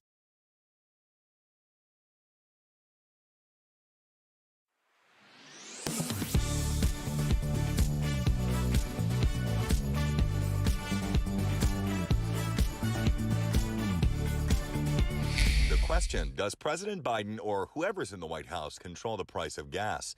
Our sources, the official White House Twitter account, the U.S. Energy Information Administration, and Patrick DeHaan, head of petroleum analysis for Gas Buddy. I think as Americans, whenever we see high gas prices, this is just an expected sign. The problem is that there's been volatility in the price of oil. Check out this line graph where it records peaks under each of the last 4 U.S. administrations on a roller coaster ride that's seen it hovering near or blowing past $3 a gallon no matter who was commander-in-chief. This is a global phenomenon. I just traveled to South America and they're paying even more than we are. Prices in areas of Brazil were over $5 a gallon. And I was talking to our driver in Brazil, and they're blaming their own president. So it seems very common that the result of high oil prices, everyone's blaming their president. And what about claims it's because the Biden administration tapped the brakes on U.S. energy independence? Tweets like this one from Donald Trump Jr. abound on social as the sticker shock deepens nationwide. While Biden did famously end construction on the controversial Keystone XL pipeline and curb new leases on federal land soon after entering the Oval Office, is there any truth that's what's driving the current sky-high price point? It's the nation's biggest fiction. The U.S. has continued to import millions of barrels of oil every day, even last year, even when President Trump was in the White House and he self-declared us energy independent. The U.S. is still the world's largest oil producer. It's not going to come close to the fact that OPEC controls 33 million barrels of oil production. So are those gas companies at home and overseas pulling the strings and taking advantage? In the president's letter to the chair of the Federal Trade Commission, he mentions, quote, mounting evidence of anti-consumer behavior. Was COVID. Demand plummeted 60%. That pushed oil prices negative. If suddenly nobody wanted an iPhone, Apple doesn't just continue producing millions of iPhones, they stop production. That's what oil companies did. So we can verify, no, the president doesn't directly control what you pay at the pump. Did Biden end so-called U.S. energy independence? That also gets a no. And is there any evidence of gas companies price gouging? The experts say no, but until the FTC responds, we'll have to give that an unclear for now. From self-checkout to long wait times, it seems like customer service is the latest victim of the pandemic. It's being called skimflation. You pay the same price at checkout but get less customer service for your purchase. In reality, it means longer lines at checkout, fewer people in call centers to answer your questions, and generally more work for you the next time you go shopping. Companies got a lot of comments about Candace, or I should say Cam. Listen, I want to address that. I screwed up. Her last name's Cameron. We always have Cam Matheson on. He does Christmas, and she called me on it. I'm very embarrassed. I bet. All right, live TV, baby. Nelson writes, or Marquita writes, DBL panel are crazy, but we love them. Nelson says, Candace does always seem so happy. People need to let her be. That's right. She's an easy target, and she never defends herself because she's truly happy. She's the queen of the Christmas. I don't know if she's coming back. Yeah, probably not. Out of Jeff's on Hannah. Bye, guys. Bye, Cam.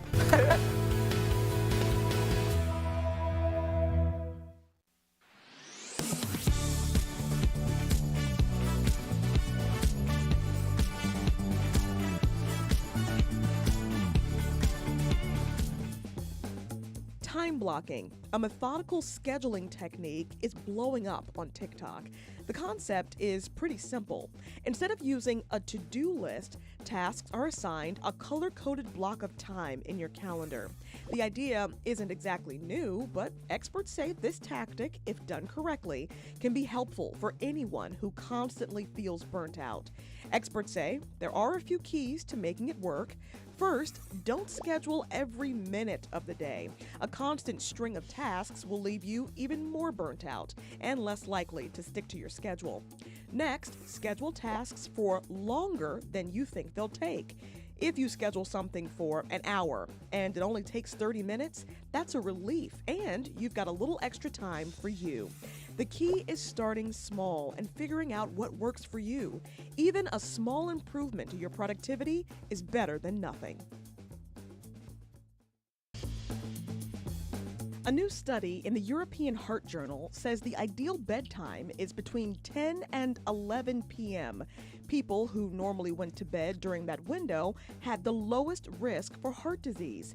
Even shifting your schedule by a couple of hours could have serious consequences. People who went to bed after midnight saw a 25% higher risk for heart disease. And it's not just night owls. Even going to bed earlier than 10 p.m. can put you at greater risk. So why is 10 p.m. the perfect bedtime? Researchers are still trying to figure that out for sure, but they think it has something to do with your circadian rhythm. Our bodies are naturally inclined to function during certain hours, and disrupting that can have negative effects on your health.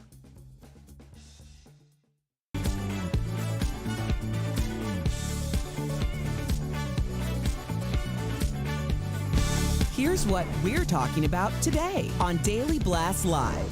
An Oklahoma man is scheduled to be executed today, but many are saying he didn't do the crime.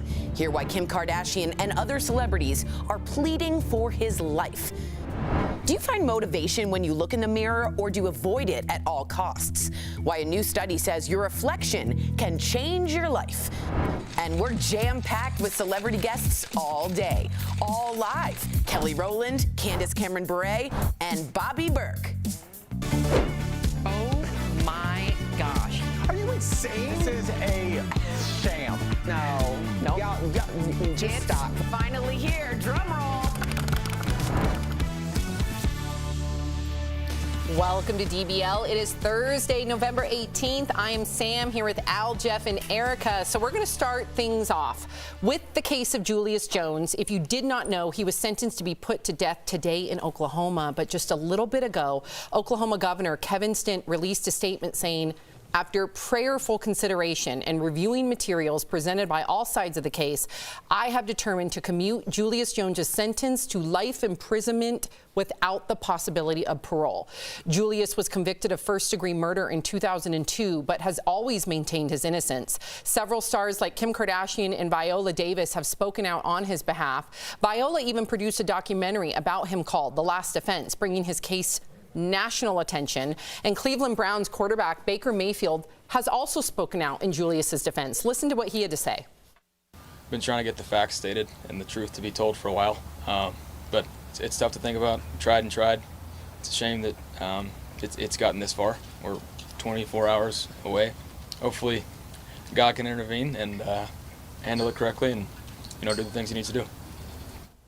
And for the record, he was a star quarterback at Oklahoma, and that's why he plays a part in this. Right. Thank you for that. Yeah. What do you think about this judgment being last minute, number one, also all the influence of celebrities, and then do you really feel like it's a victory considering that the governor went against the parole board who wanted him to have clemency twice? They said this man is innocent. The real killer has admitted that they shot, the victim, but he still now is going to have life without parole. Right. I mean, it's a small victory. I don't know.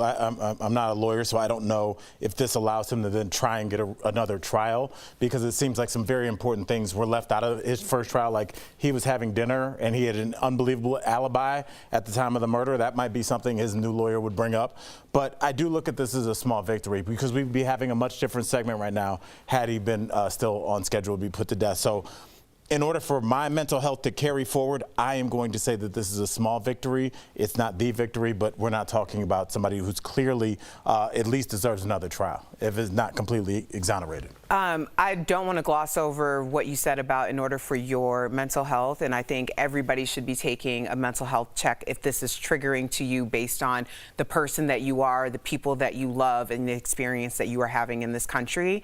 You know, when you brought up the fact that the Board of Pardon and Parole said twice that the idea, first of all, ignored it, gave him life without parole. Yes, we can say at least he lives to see the ability to possibly see justice. The idea that we have all of this information, we have all of this evidence that exonerates this man, and he was nearly put to death, which is just, I mean, cruel and unusual punishment on top of cruel and unusual punishment. But I see this move as trying to ride the line for Stitt. The other time that we talked about him, the other time we talked about him this year was on the commemoration of Tulsa. This is a man, a public official, who does one thing, like, yes, we'll do this board in order to generate all of these funds, the funds that didn't even go to the descendants of the victims of the Tulsa massacre, and he was removed from said board because of that. So he plays both sides. And that's what he's doing in this situation, because if he were truly acting in the interest of justice, he would have listened to his own board. What do you think about the celebrities being involved? Do you think in today's day and age, if a celebrity speaks out like Kim Kardashian, that's going to have more influence than your public constituents? Yeah, anything to get eyeballs on it, right? That's it, the more eyeballs, the more what happens into the case. But that could go either way. Listen, this guy was supposed to be dead. Yeah. He threw a Hail Mary. Luckily, Viola Davis jumped on board, wrote a movie about it. I'm surprised it got this far after what she did. And then Kim Kardashian jumps on board. Now people have to listen. You have to listen to this story. They did. I still am a little confused, though. If they let him go, or not let him go, got him off of death row, why don't they give him another trial? I don't understand that. To Erica's point, I think the governor's trying to appease both sides. Right. Like, let me just save this man's life because I have all these eyeballs looking at me in the court of public opinion. But at the same time, I'm going to, but at the same time, Sam, he has to worry about who votes for him. And a lot of people that vote for him do not want to see a black man walk free. In jail? Sam. But that's why I'm against the death penalty. I know we've had that conversation, because if somebody ever hurt my kids, I would want them put to death. I would. I'm keeping it 100. But in the grand scheme of things, as a constituent, I got to be real careful if I'm going to vote against the death penalty, which I have before in California as a voter there. It's because of situations like this. But I mean, but if you completely exonerate a black man, as the governor of Oklahoma, a person that is accused of killing a white man in cold blood. But the other person admitted it. But Sam, you're talking about facts and nuance. Your voting base might not care. We've seen about some of the things people vote on. And all they're going to read from your opponent is this guy that I'm running against let a black man that murdered a white person walk free. Anything else you have to say after that is inconsequential, and that's what he's thinking about. The only reason we're really probably having this conversation is because Baker Mayfield, who's one of the most famous people alive from Oklahoma, said something about it. So, I mean, it took a miracle, and that's why it's so scary to be a black person in the United States, because if you're accused, unless Beyonce, Kim, and Obama come out in a mass tweet, you have no chance, and even then. So, I mean, that's why it's so scary when we see law enforcement, because we know once we're part of the system that we're throwing a Hail Mary in a sense, because even if the facts of this case, which are borderline ridiculous, the fact that we're still having this conversation, he's still having life in prison even though he wasn't there and somebody else admitted to the crime. How many freedom files do we do where the person is so innocent, it's like embarrassing to say it on TV? Like, I'm embarrassed to cover this because it's such and they're mostly people of an color. indictment of our legal system. Yeah, but the freedom files have Hispanic, white women, just throwing people away because they're too poor to defend themselves. Right. So that's why people do whatever they need to do to get money, because it'll save your life. Wow. Well, I forgot we were on TV. Thank you for. I was a really Blabbermouth Jackson over here. No, thank you for your truth. We all appreciate it. We'll be right back. Closed captioning provided by. It's so.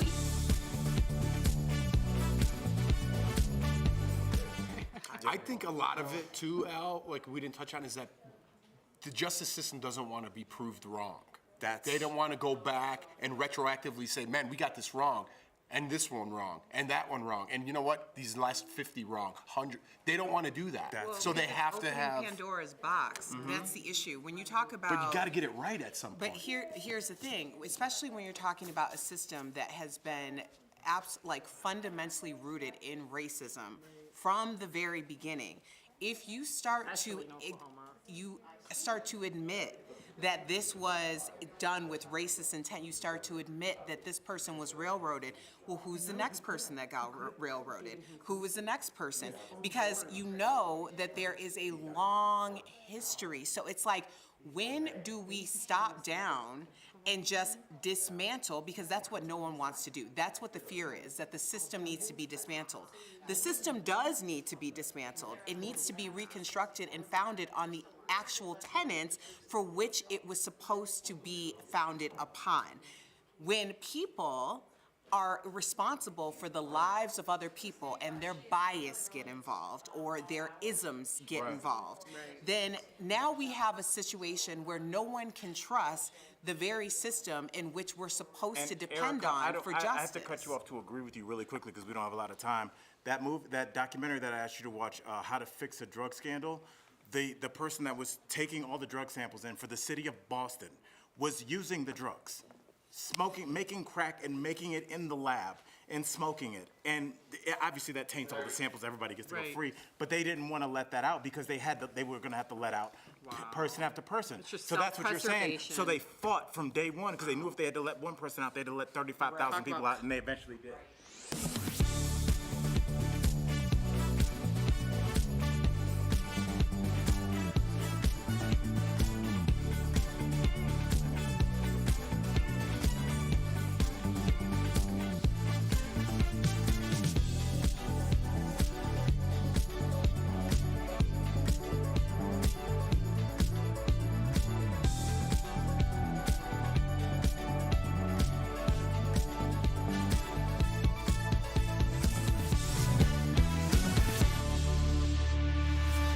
Welcome back to DBL. We're going to switch gears here. So do you guys like looking at yourself in the mirror? Do you find it helps motivate you to make healthier choices? Well, we got a new survey. I know you love surveys, Jeff, but there is new research that has found that for... Is that me? No. That found that for overweight people, looking in the mirror can encourage them to engage in more healthy activities. Seeing unflattering body parts can motivate people to change their eating and exercising habits. They also found putting mirrors in cafeterias resulted in people choosing healthier food options. So let's just think about this generally speaking too. Does looking in the mirror, whether you feel your best or your worst, does it motivate you or not? For me, it's motivating. Always. I like to face my fears, life, everything right in the mirror. I don't like to point fingers. I like to look at myself and be like, you're disgusting. You say that to yourself? Yes, and I'm like, you better get up and do something about it if you don't like it. I don't blame anybody else. Sometimes I walk by, I know exactly. I walk by my mirror to go to the closet, I have my shorts on, and my underwear is kind of folded over because my back fat is. I'm like, you make me sick, we're working out today. And I keep walking, and then I go to the gym. Yeah, that's what motivates. You're channeling your old football coach. Yeah. Or just the demons inside. For me, it's the photographs. I don't know about it, because when you take your own photographs, you're like, oh, okay, let me get my chin, get the angle. You know Sam's angle, you know Jeff and Erica's angle. But like when somebody else is taking a picture, my ex-wife took a picture of me and my son walking towards the beach hand in hand, which should have been a beautiful, but it was from the back. And it just looked like SpongeBob's friend, whichever one that was walking him. Yeah, just a silhouette. And I started working out because even though that picture is like heartwarming, I was like, oh my goodness. Okay, so it motivated you. Yeah, I should have been coming out of the I feel sad for y'all at this point. I mean, I understand it because, I did the whole fitness competition circuit thing or whatever. There was a time in my life where I was very, very critical of the way that I looked. Now, the mirror does not affect me. It's how I feel that affects me. And in fact, I have been through, 4 different sizes since we started this show. And I started to understand how to dress myself at every size, how to accentuate the things that I was hoping for 4 sizes ago that now I have, and I'm celebrating it. So, you know, the idea of just not, first of all, you're not always going to be generally the same size your entire life. I think that when you start to get more about what it feels like as opposed to what it looks like, then you have a real chance at being happy with yourself regardless. That is a What about you, Sammy? Does the mirror do it for you? I used to be really mean to myself in the mirror, but it did not motivate me. It made me feel really crappy. So now I actually say out loud affirmations to the miror. That's great. And I'll have Sophie do it too. We'll say, I am beautiful, I am kind, I am brave. I'm insane. That was a beautiful moment, and you took it, and I love you for it. I actually make Sophie do this in front of the mirror. We go, I am strong. Ew, I think that's cute. Okay, I heard that. I don't know what you're going to say. That's very strange. You're, I don't know. I was trying to be nice, but that's very just strange. Ignore him because I fully saw Sophie with a whole cape because sis can wear a cape, okay? Yes, she can. So I could see her saying, I am strong. She is a superhero. That's for damn straight, right? I love you so much. She's got a Grammy, a lifetime bond with Beyonce, and a new movie. Kelly Rowland is here live. Don't go away. There she is. We're back in 2 minutes. Meet.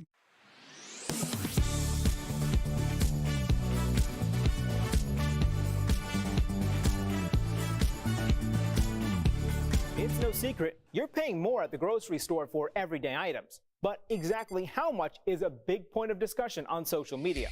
Take this video on Twitter from CNN with more than 5 million views, where a family of 9 claims the price of milk is up 40%. So, let's verify. Did the nationwide average price of a gallon of milk go up 40% this year? Our sources are the Center for Dairy Excellence and the Bureau of Labor Statistics. Earlier this year, the family says they were paying $1.99 for a gallon of milk, and the current price is $2.79. But the Bureau of Labor Statistics says the cheaper price was far below average. That just doesn't accord either with our data or certainly with my personal experience. I think I'd have to go back a long time to think of a gallon of milk below $2. The BLS tracks the national average of several grocery staples and says in September 2020, milk was $3.45 a gallon. A year later, the price was $3.59, an increase of 4%. That segment sort of made it sound like inflation was driving that solely responsible for driving the cost of that increase, and that's simply not true. The Center for Dairy Excellence says everything from freight to processing to packaging and even a retailer markup all contribute to the increase. Meanwhile, the CDE says the price farmers actually get for their milk has remained steady over the last year at $1.56 a gallon. So it's false that the nationwide average price of a gallon of milk is up 40% this year. The CDE recommends shoppers watch for deals because some retailers are starting to take a lower cut from milk sales just to keep shoppers coming through the doors. With your Verify, I'm Brandon Lewis.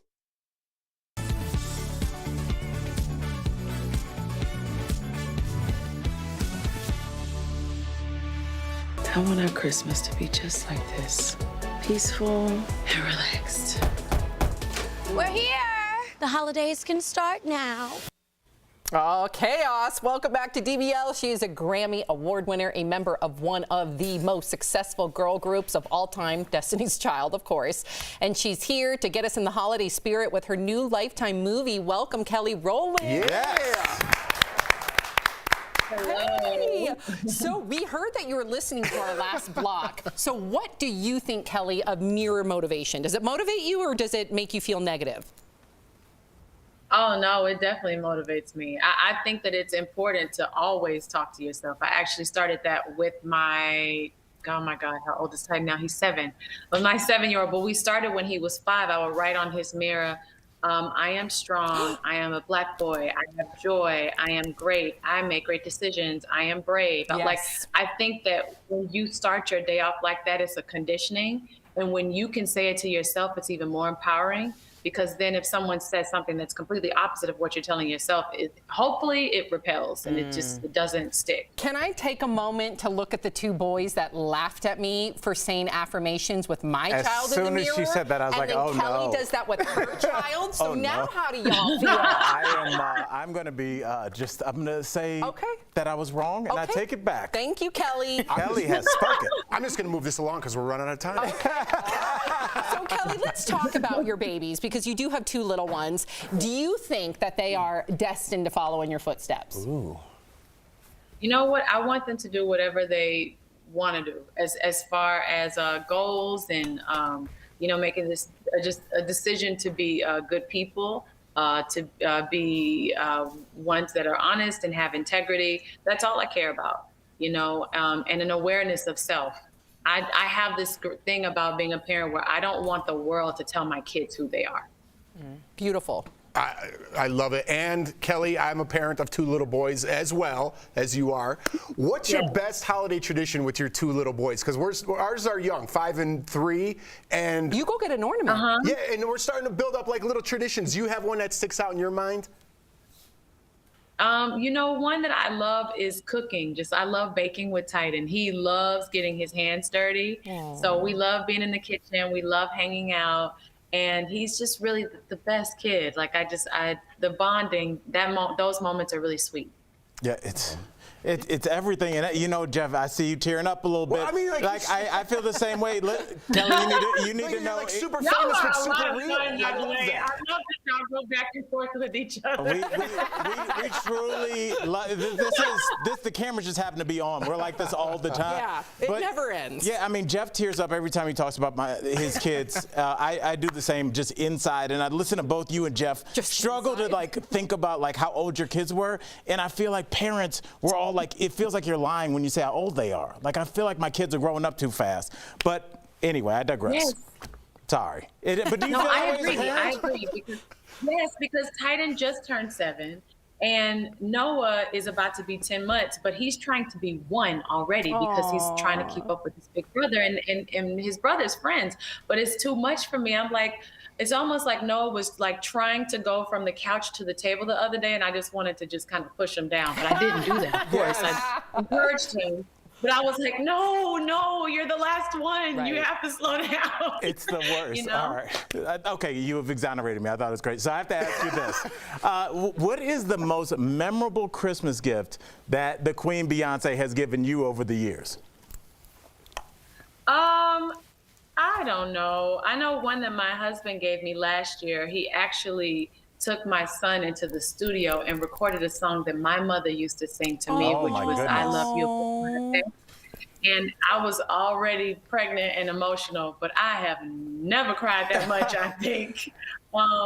And it was so many tears. And then another thing Titan did was say that he made a card for me and said that he wanted us to have our last date together of just him and I, and him being the only child. Lost it. Wow. Lost it. So that really made me boo-hoo. And that was something that meant a lot to him. Yeah. That's everything. Well, Kelly, I love you. Okay, I do, sis. I love you back, by the way. I just have to tell you, you have been such an inspiration in my life. All of the Black girl magic has inspired me to do so many things, seeing you do your thing. So I want to thank you.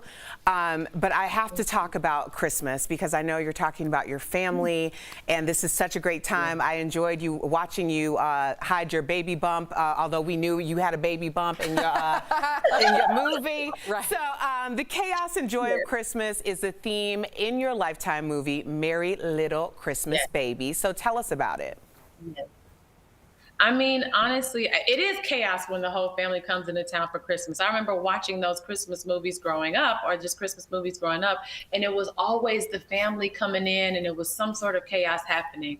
And I said that I'd like to see that in a Christmas story. And I was so grateful to Lifetime for this opportunity to executive produce and star in Merry Little Christmas. It started out as one, and then it became first comes love, then comes marriage, and now here they are with a baby. But this family is so necessary for television. television, and the stories that they're telling and the bond between them is just so classic, and it's so beautiful, and it's just joy. And I hope that people feel the warmth and love from this family and get into trouble with us too, because there is a lot of trouble in the little family. Oh, we can't wait. We all need it right now. Merry Little Christmas Baby premieres on And Lifetime. Sam, you are a Christmas I don't movie miss person. a Christmas movie. I will be literally, I will go home, put it on my DVR, Kelly. I cannot wait. And it does premiere to our viewers on Lifetime November 27th. So go ahead and DVR it right now. Thank you so much, Kelly. You're amazing. Appreciate you. Yes, happy Thank you for having me. holidays. Thank you guys so much. Bye. Happy holidays. We'll be right back. Promotional consideration is brought to you by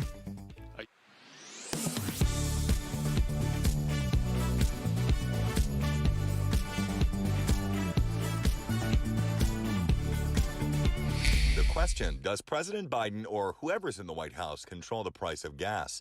Our sources: the official White House Twitter account, the U.S. Energy Information Administration, and Patrick DeHaan, head of petroleum analysis for Gas Buddy. I think as Americans, whenever we see high gas prices, this is just an expected sign. The problem is that there's been volatility in the price of oil. Check out this line graph where it records peaks under each of the last 4 U.S. administrations on a roller coaster ride that's seen it hovering near or blowing past $3 a gallon no matter who was commander-in-chief. This is a global phenomenon. I just traveled to South America, and they're paying even more than we are. Prices in areas of Brazil were over $5 a gallon. And I was talking to our driver in Brazil, and they're blaming their own president. So it seems very common that the result of high oil prices, everyone's blaming their president. And what about claims it's because the Biden administration tapped the brakes on U.S. energy independence? Tweets like this one from Donald Trump Jr. abound on social as the sticker shock deepens nationwide. While Biden did famously end construction on the controversial Keystone XL pipeline and curb new leases on federal land soon after entering the Oval Office, is there any truth that's what's driving the current sky-high price point? It's the nation's biggest fiction. The U.S. has continued to import millions of barrels of oil every day. Even last year, even when President Trump was in the White House and he self-declared us energy independent. The U.S. is still the world's largest oil producer. It's not going to come close to the fact that OPEC controls 33 million barrels of oil production. So are those gas companies at home and overseas pulling the strings and taking advantage? In the president's letter to the chair of the Federal Trade Commission, he mentions, quote, mounting evidence of anti-consumer behavior. Was COVID. Demand plummeted 60%. That pushed oil prices negative. If suddenly nobody wanted an iPhone, Apple doesn't just continue producing millions of iPhones, they stop production. That's what oil companies did. So we can verify, no, the president doesn't directly control what you pay at the pump. Did Biden end so-called U.S. energy independence? That also gets a no. And is there any evidence of gas companies price gouging? The experts say no, but until the FTC responds, we'll have to give that an unclear for now. From self-checkout to long wait times, it seems like customer service is the latest victim of the pandemic. It's being called skimflation. You pay the same price at checkout but get less customer service for your purchase. In reality, it means longer lines at checkout, fewer people in call centers to answer your questions, and generally more work for you the next time you go shopping. Companies are having trouble sourcing and shipping their products and finding employees willing to work for the wages they used to pay. All that's on top of rising inflation that's cutting into profits. So companies are skimping on the customer experience to keep prices steady. That's not to say all stores are taking these steps, but if you expect to be pampered before and after your purchase, be prepared to pay a little extra. Tomorrow on DBL, who are you gonna call? How about original Ghostbuster Ernie Hudson? He'll be here live talking all about the new Ghostbusters movie. Plus, Marie Osmond will also be here live to tell us about her festive new Christmas tour. Don't miss Ernie and Marie Friday on DBL. Welcome back to DBL. We're getting a lot of comments about Kelly. Yes. Lori says, love, love, love Kelly Rowland. Wow, she seems so down to earth. She really does. That's what Jeff, yeah. I thought I was going to bust into like, Kelly, I love you. You should have. That would have been amazing. I'm so professional. And then mirror motivation. Carolyn says, I agree with Sam. Mirror affirmations really work. Yep. But what about negative affirmations too? I don't do the I can't. There aren't negative affirmations. I'm seeing Jeff on that If you're one. leaving No. us, you can Why? watch the second half of the show online. Watch on YouTube, dailyblastlive.com, or our DBL mobile app. But if you're sticking around, I'm sticking around. Here's what's coming up. leaving. Bobby Berk is making Yay. headlines today after his big reveal on The Masked Singer. We're asking him all about it live. But first, we're chatting with Candace Cameron Bure ahead of her 10th Hallmark movie. Don't go anywhere.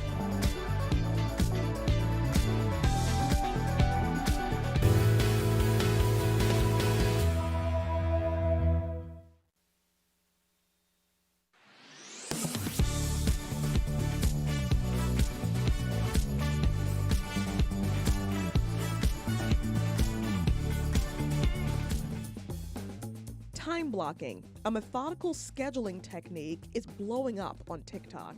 The concept is pretty simple. Instead of using a to-do list, tasks are assigned a color-coded block of time in your calendar. The idea isn't exactly new, but experts say this tactic, if done correctly, can be helpful for anyone who constantly feels burnt out. Experts say there are a few keys to making it work. First, don't schedule every minute of the day. A constant string of tasks will leave you even more burnt out and less likely to stick to your schedule. Next, schedule tasks for longer than you think they'll take. If you schedule something for an hour and it only takes 30 minutes, that's a relief, and you've got a little extra time for you. The key is starting small and figuring out what works for you. Even a small improvement to your productivity is better than nothing. A new study in the European Heart Journal says the ideal bedtime is between 10 and 11 p.m. People who normally went to bed during that window had the lowest risk for heart disease. Even shifting your schedule by a couple of hours could have serious consequences. People who went to bed after midnight saw a 25% higher risk for heart disease. And it's not just night owls. Even going to bed earlier than 10 p.m. can put you at greater risk. So why is 10 p.m. the perfect bedtime? Researchers are still trying to figure that out for sure, but they think it has something to do with your circadian rhythm. Our bodies are naturally inclined to function during certain hours, and disrupting that can have negative effects on your health. This is Daily Blast Live. We're talking about what you're talking about. Oh my gosh. Are you insane? This is a sham. No. Y'all just It's stop. finally here. Drum roll. Welcome back to DBL. So our next guest has a superpower for transforming lives and living spaces. You may know him best from Queer Eye, but now he's hosting Netflix's Blown Away Christmas. Please welcome Bobby Berk. Yes. Yeah, buddy. Oh, we just lost him. Oh, we're so That was a great intro I too. know. So Something told me we didn't have him. I felt this Whoa. weird Are like you thing. intuitive? I don't know, like nothing was happening, and I was like, I feel like we're leading on a road that's going nowhere. Oh, he's back. Then he's back. And Did you feel that? Is he back? No, I did not. Yes. There he is. Guys, good to be back. So good to have you back. And you know what, Bobby? All of our viewers are writing about you because you definitely made headlines last night on The Masked Singer. You took it off, showed us you were the star under the caterpillar costume. So what was it like keeping such a huge secret? In fact, I had no idea you had such a beautiful voice. Thank you. Thank you. It was challenging to keep the secret, especially when the rumors out there on the internet was that it was me. Lots of DMs asking it to me. Lots of pre-interview producers asking if they could ask me about the rumors, and I'm like, no, I'm not a good liar. Don't even ask me about the rumors. So it was a blast, though. It was a big blast. So what did you do? Did you change the subject? Like, for someone that has trouble lying, like what I would was say it's your impossible for you to lie. For me, it's impossible. You cannot do it. I would have had to left the room and just pretended I got a phone call. Yeah, no. Luckily, all the producers I work with on Daily Pop and everybody, they're all professional. So it was always an off-camera question. Now, I don't know if the rumors are true, but can we ask you about it? I'm like, no, don't ask me about it. There you go. Right, that's smart. So, Bobby, we got to ask you about Queer Eye, how the rest of the crew is, but I want to get to something personal because we have our own group message here. I bet you guys have a group message. Any funny messages recently, something that you could share with us? You know what? I mean, our messages today is that the new season was just announced today, so it's going to be out on December 31st. So we're really excited about that, to be back after almost 2 years away. I would say the majority of our conversations recently have just been about Tan's baby. We all have baby fever, and now that we all have one, now that Tan has one, even though we all claim it as ours, and most of it has been sharing pictures of Ishmael. So that's been overwhelming in our conversations lately. Wow. I was looking for the dirt, but that was cute. I'll take it. I'll take it. Just like what a real group of friends. Our group text is just me attacking Sam for not going on mute during the morning meeting. Yeah, ours are. Yeah, it sounds like Sam's at a teen crisis center. People are yelling and screaming. It's loud. It doesn't sound like a teen crisis center, Bobby. It sounds like a mom with 2 kids. Okay, that's what it sounds like. Okay, he liked that one. I was like, I hope he has kids, because that's a weird way to sound. Okay, so we got to get to this. You claim that one of the biggest pop stars in the world predicted a new fall design trend. Can you let us know who it is and why do you think this? Yeah, Adele's, God, the name of the song is, I'm blanking. Go Easy on Me. Her video was just filled with all these beautiful burgundies and merlots and these rich, beautiful fall colors. There we go. Wow. And I just think we're going to be seeing a lot of that in fall and holiday trends. Like, it's just gorgeous. Perfect. I'm wearing burgundy today. Yeah. Al thinks. Hey, you're. He calls himself Al Fashion Jackson, but careful there. I don't call it. That's the streets talking. Oh, the streets. Yeah, the streets are talking, Bobby, but it's not about that. All the way down on Colfax, they're talking. Yes, Colfax, come through, boo. We know we see each other. Okay. Okay, so last time you were I used to live there. I know. I know. I was like, which side of Colfax we talking? For the rest of you at home, we're talking about a street in Denver, which also happens to be the longest street in the America. Yeah. Is that true? Yeah. Okay. I think so. Just a little inside knowledge. Okay, so last time you were on, we talked splurging on holiday decor. We need to know what you're splurging on this year since we have just a little bit more normalcy.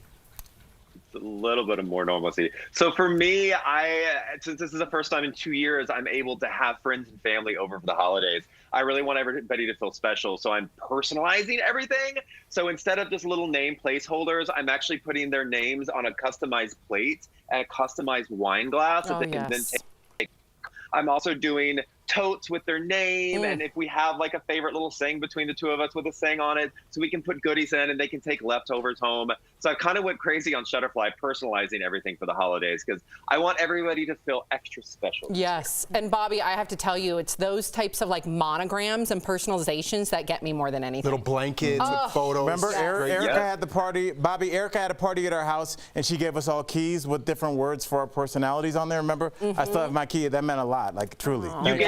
You gave everyone keys to your house? Yeah, I gave them keys to my house. It was called the giving key. And I'm like Mother Teresa over here. And also, when I was little, my family, we used to make these little ornaments out of like ball jar lids, and we'd put pictures in them of our family that year, and we'd send them to like our aunts and uncles and grandparents. But this year, I'm actually doing pretty ones from Shutterfly with pictures of my friends or family and sending those to all my aunts and uncles and cousins and siblings. You're winning Christmas this year, that's for sure. Okay, so we got to talk about your new show because I cannot wait. It is called Blown Away. But before you became the host, did you hear about it? I mean, you do work on Netflix. Did you want to be a part of the show? How did it all come about?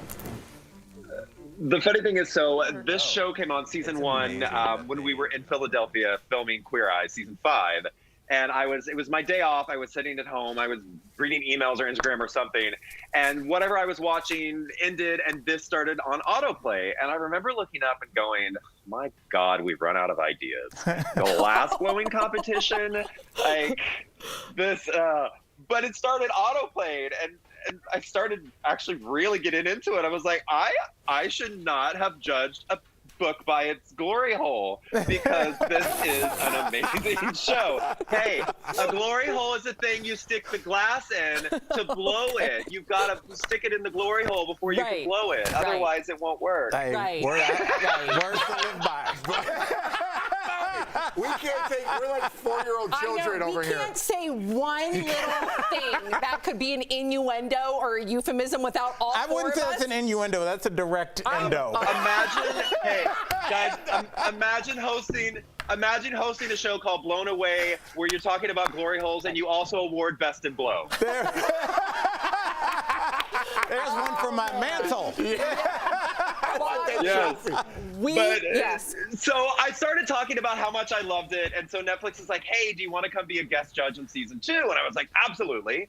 And then after that, they're like, we loved what you did with it. Do you want to come host a holiday special that we're doing? And I'm like, absolutely. So I went up to outside of Toronto this year, and we filmed it, and it was so much fun. And this season, we brought back some of the favorites from season 1 and 2, and it's all holiday themed. So it's about holiday ornaments and realistic food, glass-made food, you know what I'm saying?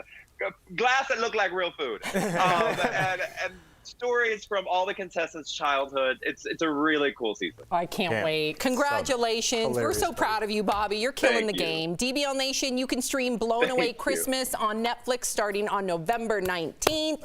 Happy holidays, Bobby. We hope to see you soon. We'll be right back. Bye, guys. See you soon. Closed captioning provided by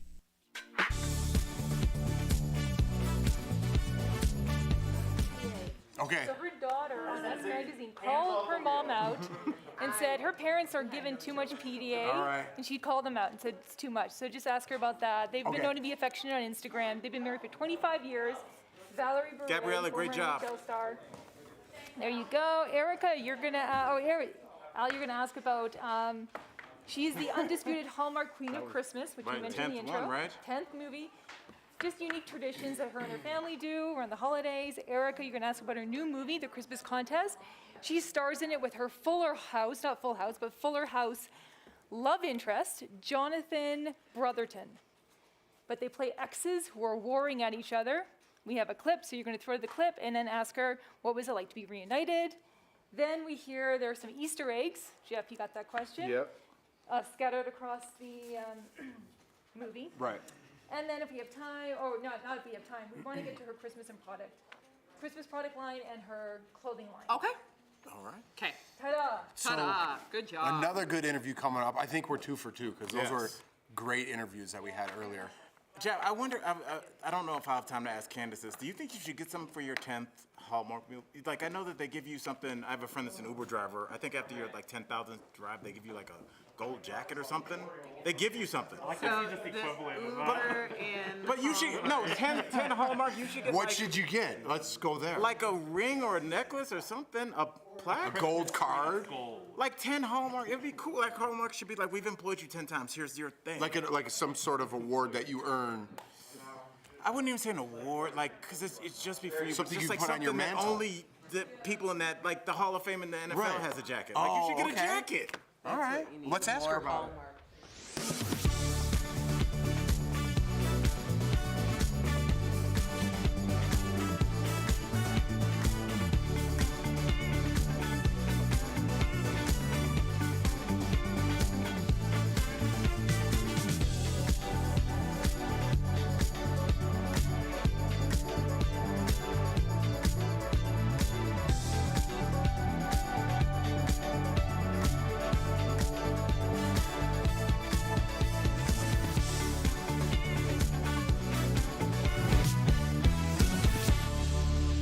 Wow. Welcome to DBL. She is known from her role as DJ Tanner on Full House and Fuller House. Now, the Queen of Christmas is back with her 10th Hallmark Christmas movie. Can you believe it? Candace Cameron Bure joins us live. Oh Christmas decked out. I love it. You got all the Christmas decorations. I love it. And Christmas is all about the color red and green, apparently. But listen, a lot of our viewers have already wrote in, and they are defending you because you did get some flack on Instagram for wearing a red dress to a wedding. Give me a break, you guys. Leave her be. Cameron, why do you think you're such a lightning rod on social media? Sometimes I think I'm just too happy and positive and perky, and it annoys people. So they just have to say something. Well, I just want to like defend you for you because I didn't know where you were going with that. What? You pause there. Okay, Albert. I'm just saying. She's too nice to ever defend herself. Give her a break, you guys. She can wear a red dress to a wedding. Leave her alone. Okay, go ahead, Jeff. Thanks. I don't know how I'm going to follow the Christmas colors of red and green. By the way, Candace, that's how we do interviews here. We say, now you go, Jeff. Erica, talk. Okay, let's get back.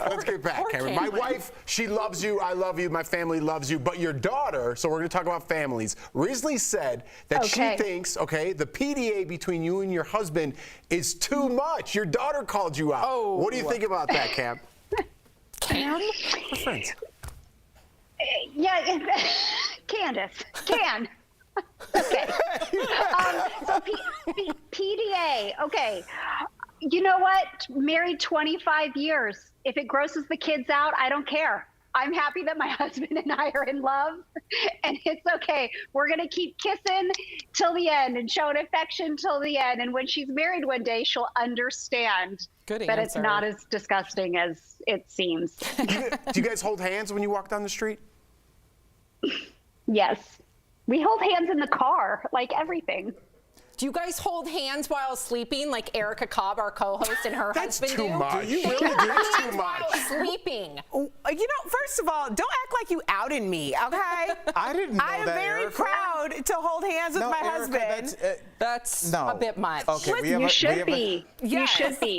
Okay, first of all, I'm in a marriage that's working, so I'm very happy. I'm not the cuddler. Oh. Yeah. Okay. All right. See, it's less hot that way. All right. You guys hold okay, I'm sorry. And Candace, you don't have to act like that's normal. Erica, I love you, but that's weird. Okay. That's super weird. Nobody asked you, Al. Okay. Nobody asked you. That's very true. Still married. Now, Candace, you are the undisputed Hallmark Queen of Christmas. What are some unique traditions that your family has around this time of year that I can steal and then pretend like I came up with them for ideas? Okay. You know what my favorite one is, honestly, for more than 10 years, we've been serving at a homeless shelter Christmas morning. So we get up at 5 a.m., we bring the groceries, we go to this family shelter, and we cook for the 50 to 60 people that are staying there. And then we sit down and eat with them and just share stories and listen to them and bring gifts as well. But it's truly my favorite part of Christmas because we also share the gospel with them. And it's what Christmas is all about. And aside from that, very heartfelt answer, which is truly my favorite, I also love the commercialism of Christmas. I love buying gifts. I love watching Hallmark movies. I love decorating this. This was put up the day after Halloween. Well, let's talk about your new Hallmark movie, The Christmas Contest, because you star with your Fuller House love interest, John Brotherton, but you guys play exes this time, so let's take a look. Well, I guess lucky you knew me. I mean, because you only learned Christmas trivia because I learned it for you. But you only learned it because you learned it for me, so I guess lucky you knew me, Ben. So is this just going to be awkward with us both in the contest together? Probably for this round, but once you're eliminated today, it'll be totally fine. So what was it like to be reunited and kind of playing the antithesis of your relationship from Fuller House? Oh, it was so great. When we were developing this script, I had John in mind for my leading man for this movie because of the history that we had from Fuller House. And we actually didn't end up together on Fuller House. So this movie feels like a bit of a satisfaction for people that may have been rooting for us as a couple on Fuller House. But it was great fun. John is a good friend of mine, and this is a true rom-com, and we had a blast making it. So lots of Fuller House Easter eggs if you are a fan, but if you've never watched that show, then it's just a great Hallmark Christmas movie. I can't wait. I've never missed a Hallmark Christmas movie, and I've never missed one of yours, Candace. Her life is like a Christmas movie. That was scary the way Sam said. You said that like a person that the police would have you down as a person of interest. Candace, on a scale from 1 to 5, how crazy do you think we are? Be honest. I've never missed a movie. 5. Okay. Candace, thank you so much for joining us here at DBL. We love you. Catch Candace in the Christmas contest on the Hallmark Channel on November 28th. And find Candace's clothing line on QVC.com and her Christmas lifestyle product collection available at dayspring.com. We'll be right back. Thank you, Candace. Happy holidays. Thanks. Thank you to all of you, too.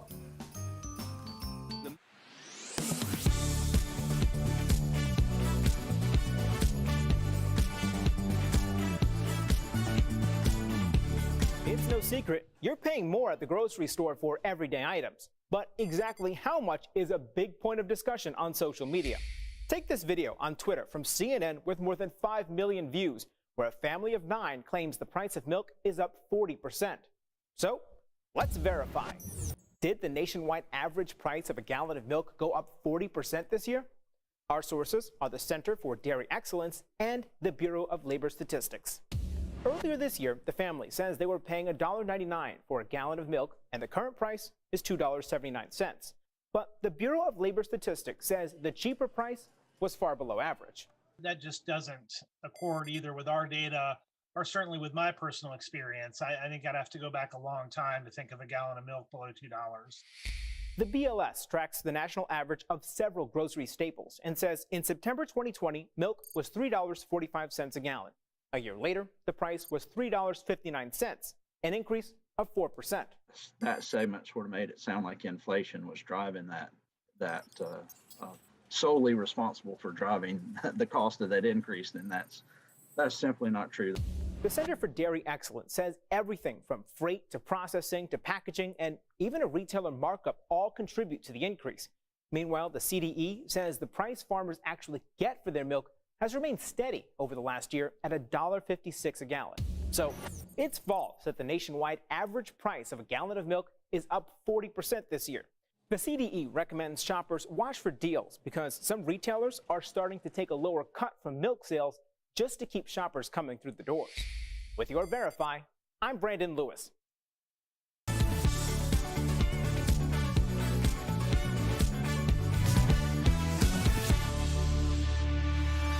Welcome back to DBL. Our friends at Morning Save have so many great deals for you guys that Steph had not 1, but 2 rounds of products for you this week. Enjoy these amazing deals just in time for the holidays. Check it out. What do you have for us today, Steph? Hey, Tori, I've got some wonderful products and even better deals, and I can't wait to share them with you. So first up, we've got Bib Home 8-piece all-season comforter set, which includes sheets. So the deal includes 1 comforter, 1 bed skirt, 1 flat sheet, 1 fitted sheet, 2 shams, and 2 pillowcases. I'm almost running out of fingers. There's so much stuff there. Available in queen or king sets, and it comes in 4 different style options. The comforter's ultra soft shell with 100% down alternative filling provides a cozy yet breathable warmth. It's made with microfiber that resists pilling, maintaining a smooth surface way longer than cotton and other fibers. It's honestly, Tori, so soft. So normally these are $180 for the queen and $260 for the king. You're not going to believe this. What? It's only $59 with us, which saves our viewers 77%. Great price. Great. Starting good, Price Wizard. Oh, yes. Now, Tori, this item will have you staying cozy all winter long. We've got NYC Underground Plus Christmas pajama pants.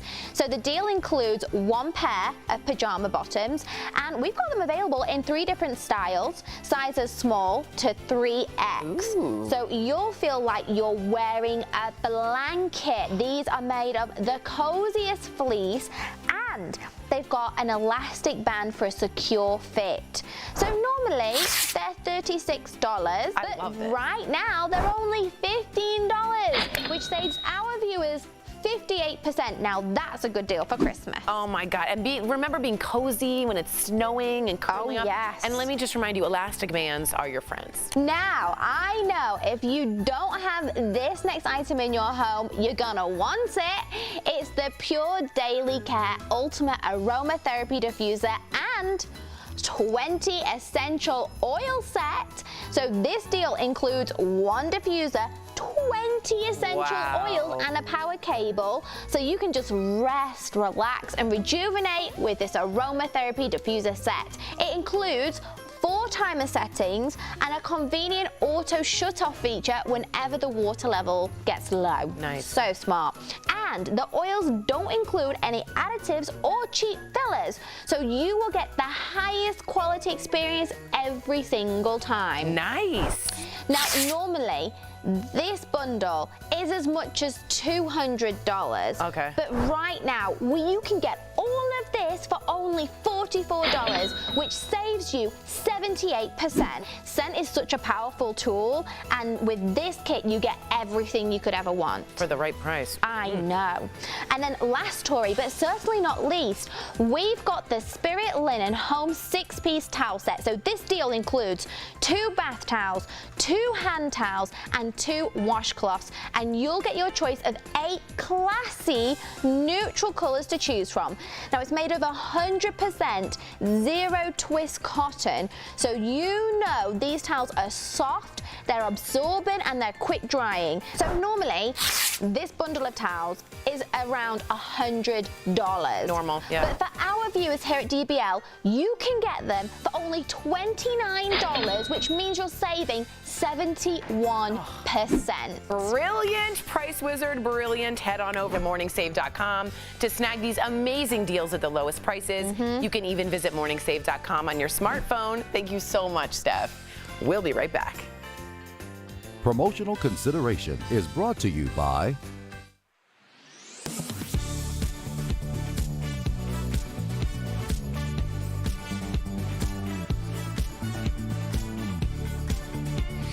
Question: does President Biden or whoever's in the White House control the price of gas?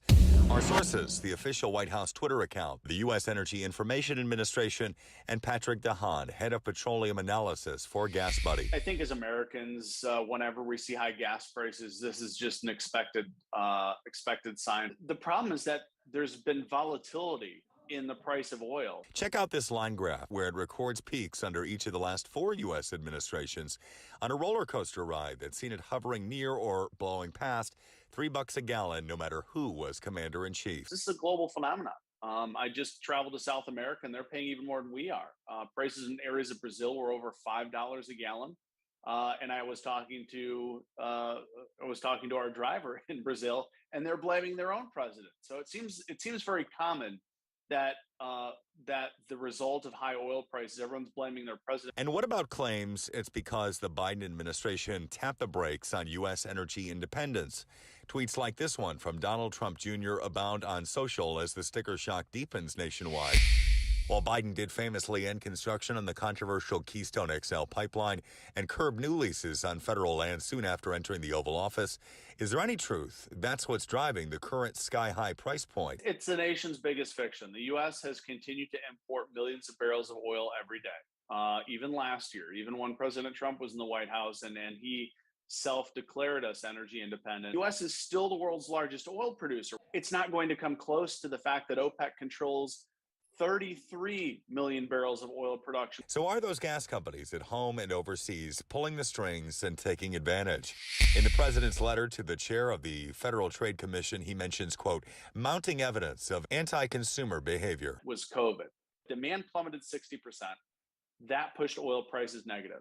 If suddenly nobody wanted an iPhone, Apple doesn't just continue producing millions of iPhones, they stop production. That's what oil companies did. So we can verify, no, the president doesn't directly control what you pay at the pump. Did Biden end so-called U.S. energy independence? That also gets a no. And is there any evidence of gas companies price gouging? The experts say no, but until the FTC responds, we'll have to give that an unclear for now. From self-checkout to long wait times, it seems like customer service is the latest victim of the pandemic. It's being called skimflation. You pay the same price at checkout but get less customer service for your purchase. In reality, it means longer lines at checkout, fewer people in call centers to answer your questions, and generally more work for you the next time you go shopping. Companies are having trouble sourcing and shipping their products and finding employees willing to work for the wages they used to pay. All that's on top of rising inflation that's cutting into profits. So companies are skimping on the customer experience to keep prices steady. That's not to say all stores are taking these steps, but if you expect to be pampered before and after your purchase, be prepared to pay a little extra.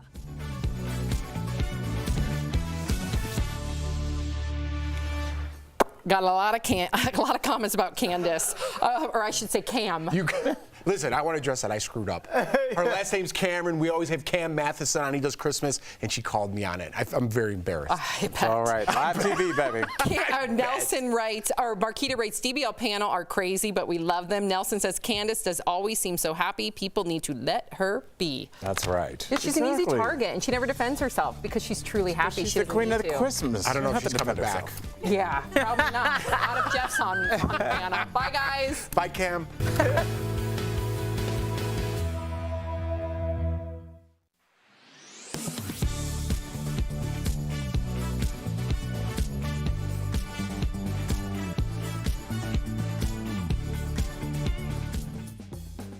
Time blocking, a methodical scheduling technique, is blowing up on TikTok.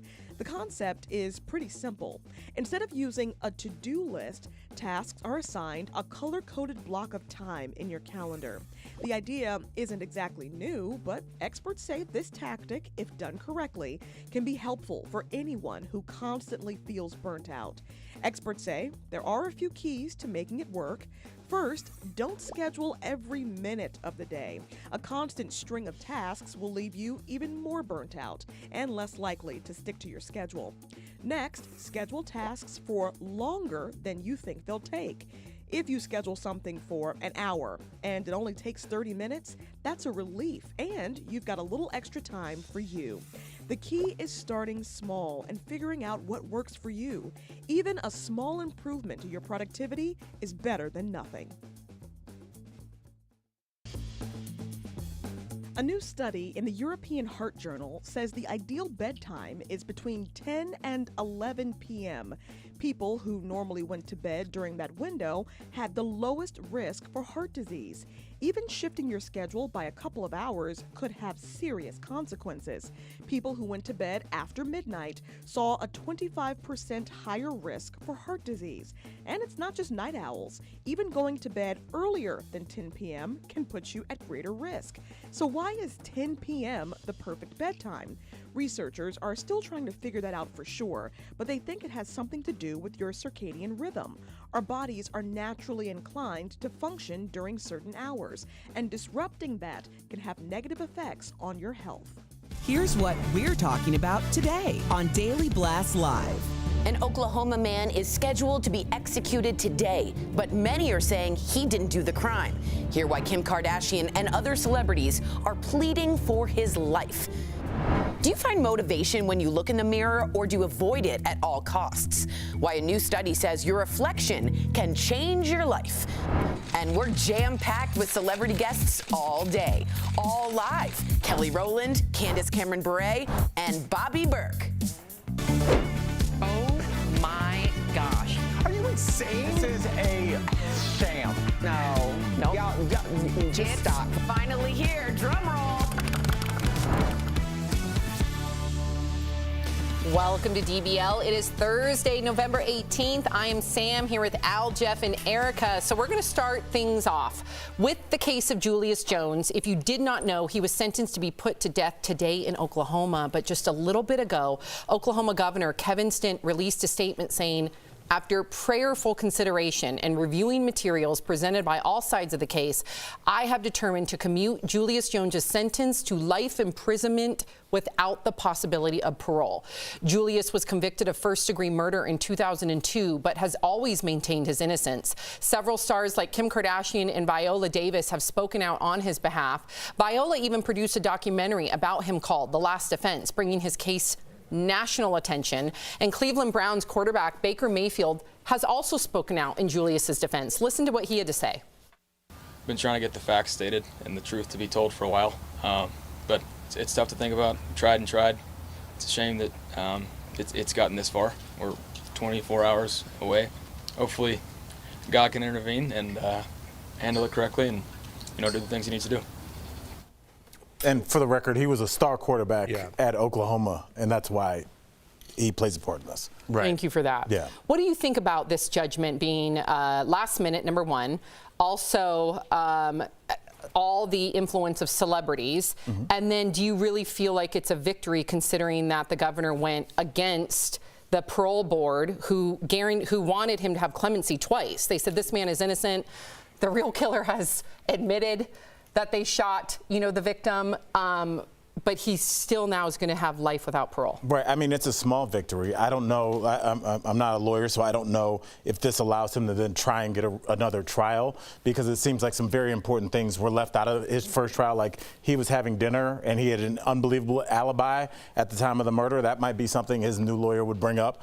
But I do look at this as a small victory, because we'd be having a much different segment right now had he been still on schedule to be put to death. So in order for my mental health to carry forward, I am going to say that this is a small victory. It's not the victory, but we're not talking about somebody who's clearly at least deserves another trial, if it's not completely exonerated. I don't want to gloss over what you said about in order for your mental health, and I think everybody should be taking a mental health check if this is triggering to you based on the person that you are, the people that you love, and the experience that you are having in this country. When you brought up the fact that the Board of Pardon and Parole said twice that the idea, first of all, ignored it, gave him life without parole. Yes, we can say at least he lives to see the ability to possibly see justice. The idea that we have all of this information, we have all of this evidence that exonerates this man, and he was nearly put to death, which is just, cruel and unusual punishment on top of cruel and unusual punishment. But I see this move as trying to ride the line for Stitt. The other time that we talked about him, the other time we talked about him this year was on the commemoration of Tulsa. This is a man, a public official, who does one thing, like, yes, we'll do this board in order to generate all of these funds, the funds that didn't even go to the descendants of the victims of the Tulsa massacre, and he was removed from said board because of that. So he plays both sides, and that's what he's doing in this situation, because if he were truly acting in the interest of justice, he would have listened to his own board. What do you think about the celebrities being involved? Do you think in today's day and age, if a celebrity speaks out like Kim Kardashian, that's going to have more influence than your public constituents? Yeah, anything to get eyeballs on it, right? The more eyeballs, the more what happens into the case. But that could go either way. Listen, this guy was supposed to be dead. Yeah. He threw a Hail Mary. Luckily, Viola Davis jumped on board, wrote a movie about it. I'm surprised it got this far after what she did. And then Kim Kardashian jumps on board. Now people have to listen. You have to listen to this story. They did. I still am a little confused, though. If they let him go, or not let him go, got him off of death row, why don't they give him another trial? I don't understand to Erica's point, that. I think the governor's trying to appease both sides. Right. Like, let me just save this man's life because I have all these eyeballs looking at me in the court of public opinion. But at the same time, I'm going to, but at the same time, Sam, he has to worry about who votes for him. And a lot of people that vote for him do not want to see a black man walk free. In jail? Sam. But that's why I'm against the death penalty. I know we've had that conversation, because if somebody ever hurt my kids, I would want them put to death. I would. I'm keeping it 100. But in the grand scheme of things, as a constituent, I got to be real careful if I'm going to vote against the death penalty, which I have before in California as a voter there. It's because of situations like this. But but if you completely exonerate a black man as the governor of Oklahoma, a person that is accused of killing a white man in cold blood. But the other person admitted it. But Sam, people don't, you're talking about facts and nuance. Your voting base might not care. We've seen about like some of the things people vote on. And all they're gonna read from your opponent is this guy that I'm running against, let a black man that murdered a white person walk free. Anything else you have to say after that is inconsequential, and that's what he's thinking about. The only reason we're really probably having this conversation is because Baker Mayfield, who's one of the most famous people alive from Oklahoma, said something about it. So, I mean, it took a miracle, and that's why it's so scary to be a black person in the United States, because if you're accused, unless Beyonce, Kim, and Obama come out in a mass tweet, you have no chance, and even then. So, I mean, that's why it's so scary when we see law enforcement, because we know once we're part of the system that we're throwing a Hail Mary in a sense, because even if the facts of this case, which are borderline ridiculous, the fact that we're still having this conversation, he's still having life in prison even though he wasn't there and somebody else admitted to the crime. How many freedom files do we do where the person is so innocent, it's like embarrassing to say it on TV? Like, I'm embarrassed to cover this because it's such and they're mostly people of an color. indictment of our legal system. Yeah, but the freedom files have been Hispanic, white women, just throwing people away because they're too poor to defend themselves. Right. So that's why people do whatever they need to do to get money, because it'll save your life. Wow. Well, I forgot we were on TV. That was, thank you for, I was a really... Blabbermouth Jackson over here. No, thank you for your truth. We all appreciate it. We'll be right back. Closed captioning provided by...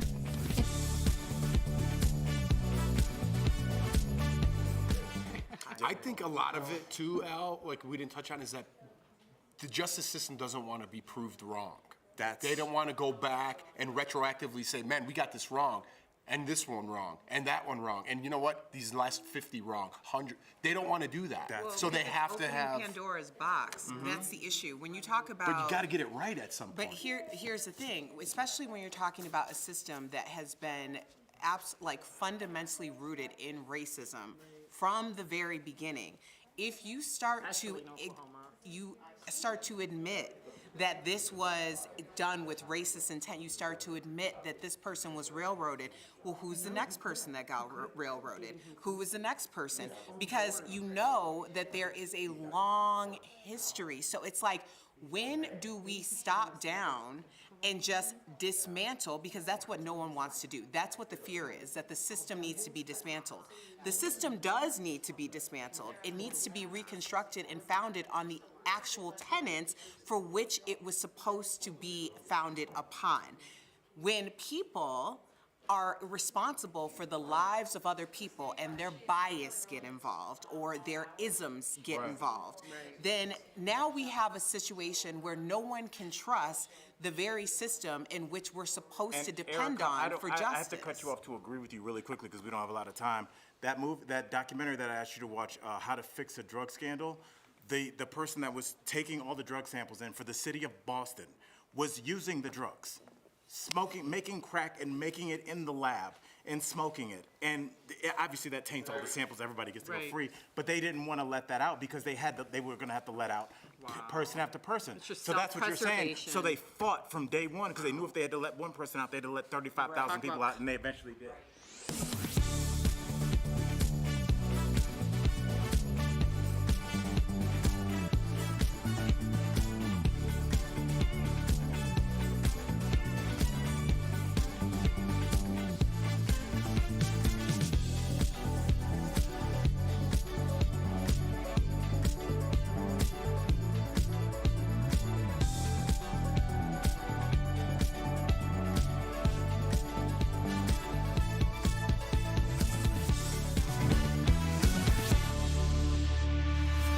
Welcome back to DBL. We're going to switch gears here. So do you guys like looking at yourself in the mirror? Do you find it helps motivate you to make healthier choices? Well, we got a new survey. I know you love surveys, Jeff, but there is new research that has found that for... Is that me?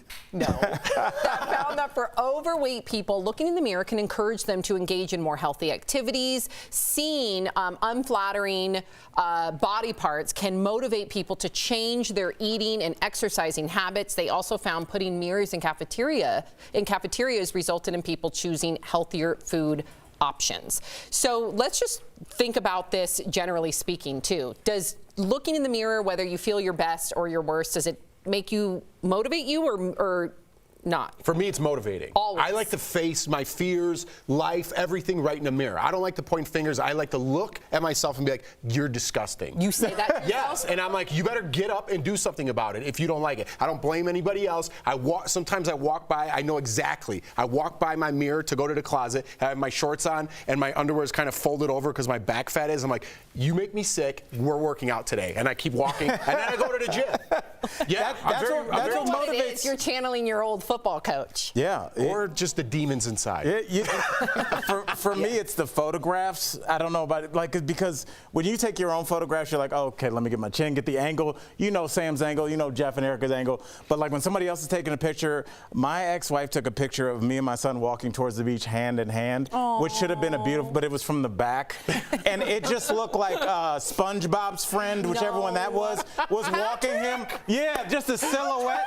And I started working out because even though that picture is like heartwarming, I was like, oh my goodness. Okay, so it motivated you. I should have been coming out of the I ocean. feel sad for y'all at this point. I mean, I understand it because, I mean, I did the whole fitness competition circuit thing or whatever. There was a time in my life where I was very, very critical of the way that I looked. Now, the mirror does not affect me. It's how I feel that affects me.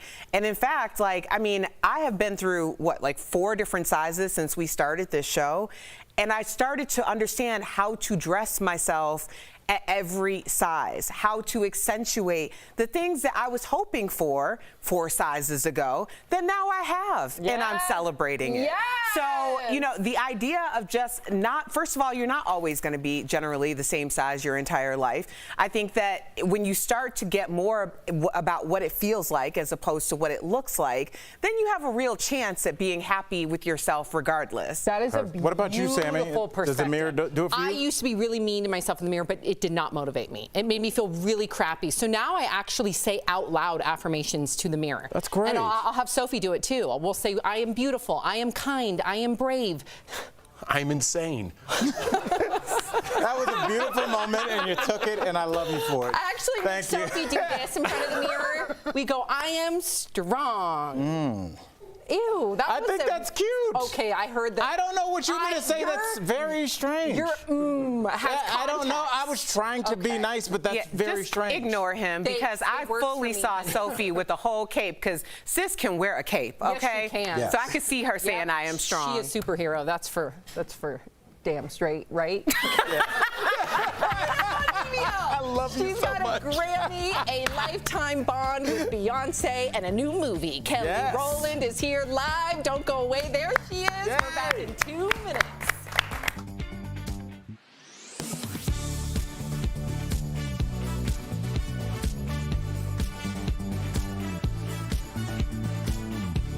It's no secret, you're paying more at the grocery store for everyday items. But exactly how much is a big point of discussion on social media. Take this video on Twitter from CNN with more than 5 million views, where a family of 9 claims the price of milk is up 40%. So, let's verify. Did the nationwide average price of a gallon of milk go up 40% this year? Our sources are the Center for Dairy Excellence and the Bureau of Labor Statistics. Earlier this year, the family says they were paying $1.99 for a gallon of milk, and the current price is $2.79. But the Bureau of Labor Statistics says the cheaper price was far below average. That just doesn't accord either with our data or certainly with my personal experience. I think I'd have to go back a long time to think of a gallon of milk below $2. The BLS tracks the national average of several grocery staples and says in September 2020, milk was $3.45 a gallon. A year later, the price was $3.59, an increase of 4%. That segment sort of made it sound like inflation was driving that solely responsible for driving the cost of that increase, and that's simply not true. The Center for Dairy Excellence says everything from freight to processing to packaging and even a retailer markup all contribute to the increase. Meanwhile, the CDE says the price farmers actually get for their milk has remained steady over the last year at $1.56 a gallon. So it's false that the nationwide average price of a gallon of milk is up 40% this year. The CDE recommends shoppers watch for deals because some retailers are starting to take a lower cut from milk sales just to keep shoppers coming through the doors. With your Verify, I'm Brandon Lewis.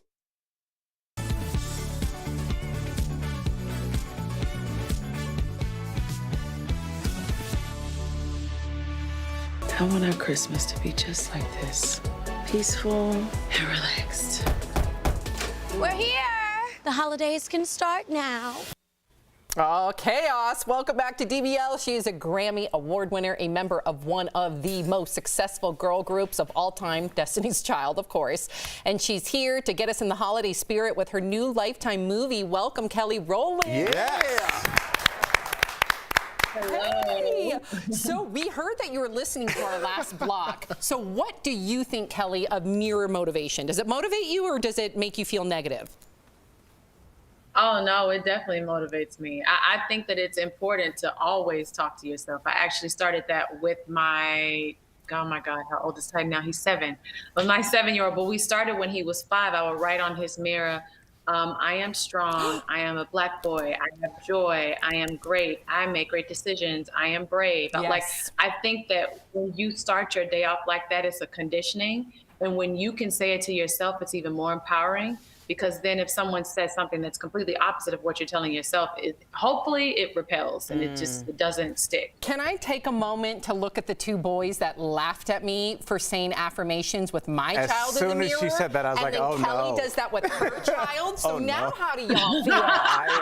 I'm going to be I'm going to say that I was wrong and I take it back. Thank you, Kelly. Kelly has spoken. I'm just going to move this along because we're running out of time.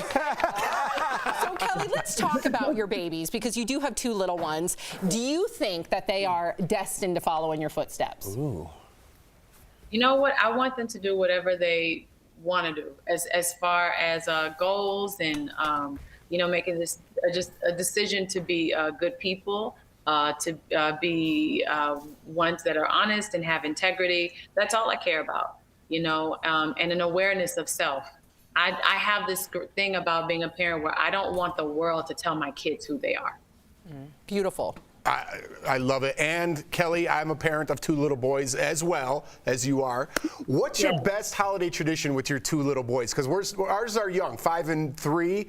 And you go get an ornament. Yeah, and we're starting to build up like little traditions. Do you have one that sticks out in your mind?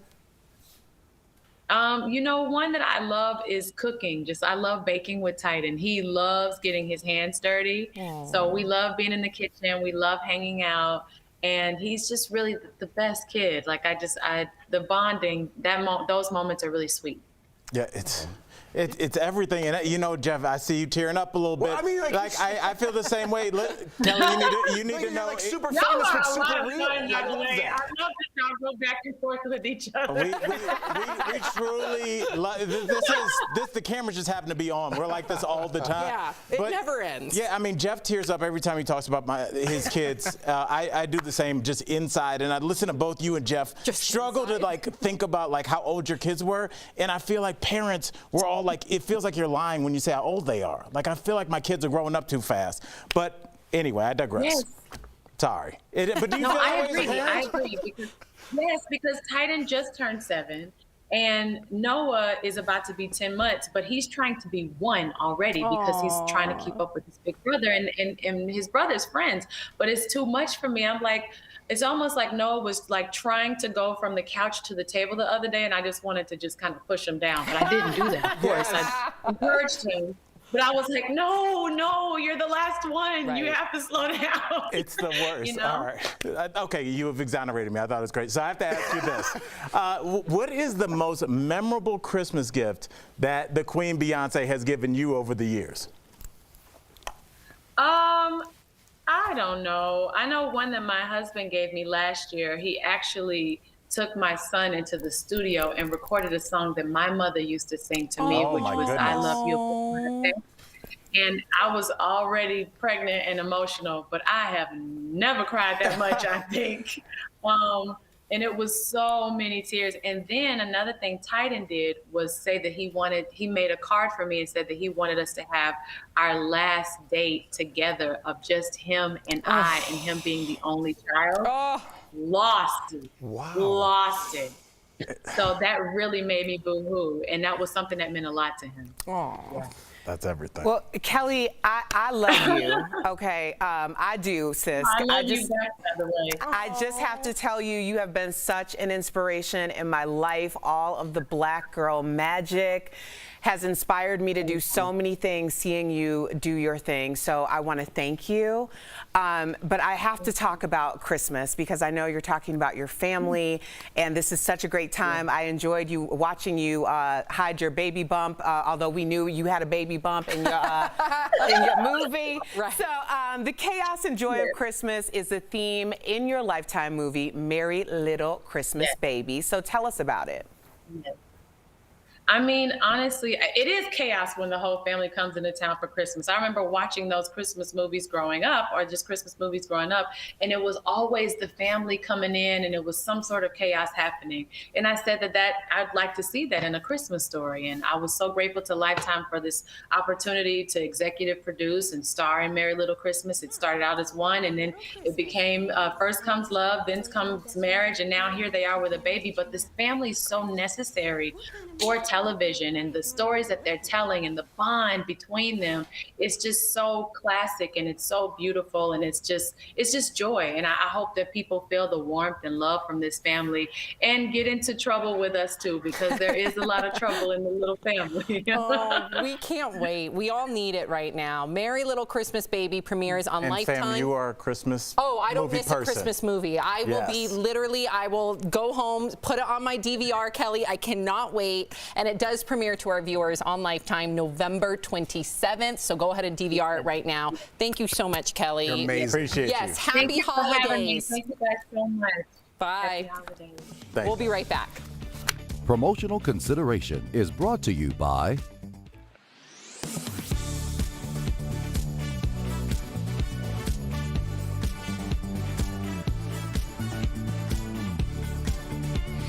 Question: does President Biden or whoever's in the White House control the price of gas?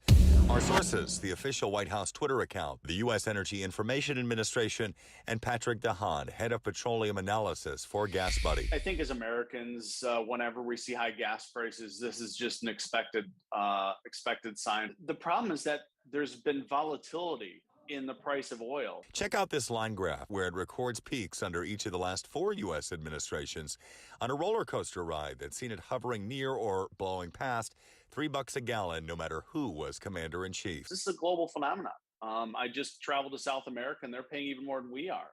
Prices in areas of Brazil were over $5 a gallon.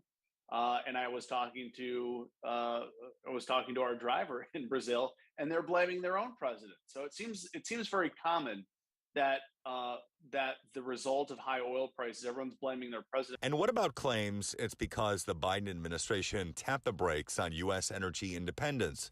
Tweets like this one from Donald Trump Jr. abound on social as the sticker shock deepens nationwide. While Biden did famously end construction on the controversial Keystone XL pipeline and curb new leases on federal land soon after entering the Oval Office, is there any truth that's what's driving the current sky-high price point? It's the nation's biggest fiction. The U.S. has continued to import millions of barrels of oil every day, even last year, even when President Trump was in the White House and he self-declared us energy independent. The U.S. is still the world's largest oil producer. It's not going to come close to the fact that OPEC controls 33 million barrels of oil production. So are those gas companies at home and overseas pulling the strings and taking advantage? In the president's letter to the chair of the Federal Trade Commission, he mentions, quote, mounting evidence of anti-consumer behavior. Was COVID. Demand plummeted 60%. That pushed oil prices negative. If suddenly nobody wanted an iPhone, Apple doesn't just continue producing millions of iPhones, they stop production. That's what oil companies did. So we can verify, no, the president doesn't directly control what you pay at the pump. Did Biden end so-called U.S. energy independence? That also gets a no. And is there any evidence of gas companies price gouging? The experts say no, but until the FTC responds, we'll have to give that an unclear for now. From self-checkout to long wait times, it seems like customer service is the latest victim of the pandemic. It's being called skimflation. You pay the same price at checkout but get less customer service for your purchase. In reality, it means longer lines at checkout, fewer people in call centers to answer your questions, and generally more work for you the next time you go shopping. Companies are having trouble sourcing and shipping their products and finding employees willing to work for the wages they used to pay. All that's on top of rising inflation that's cutting into profits. So companies are skimping on the customer experience to keep prices steady.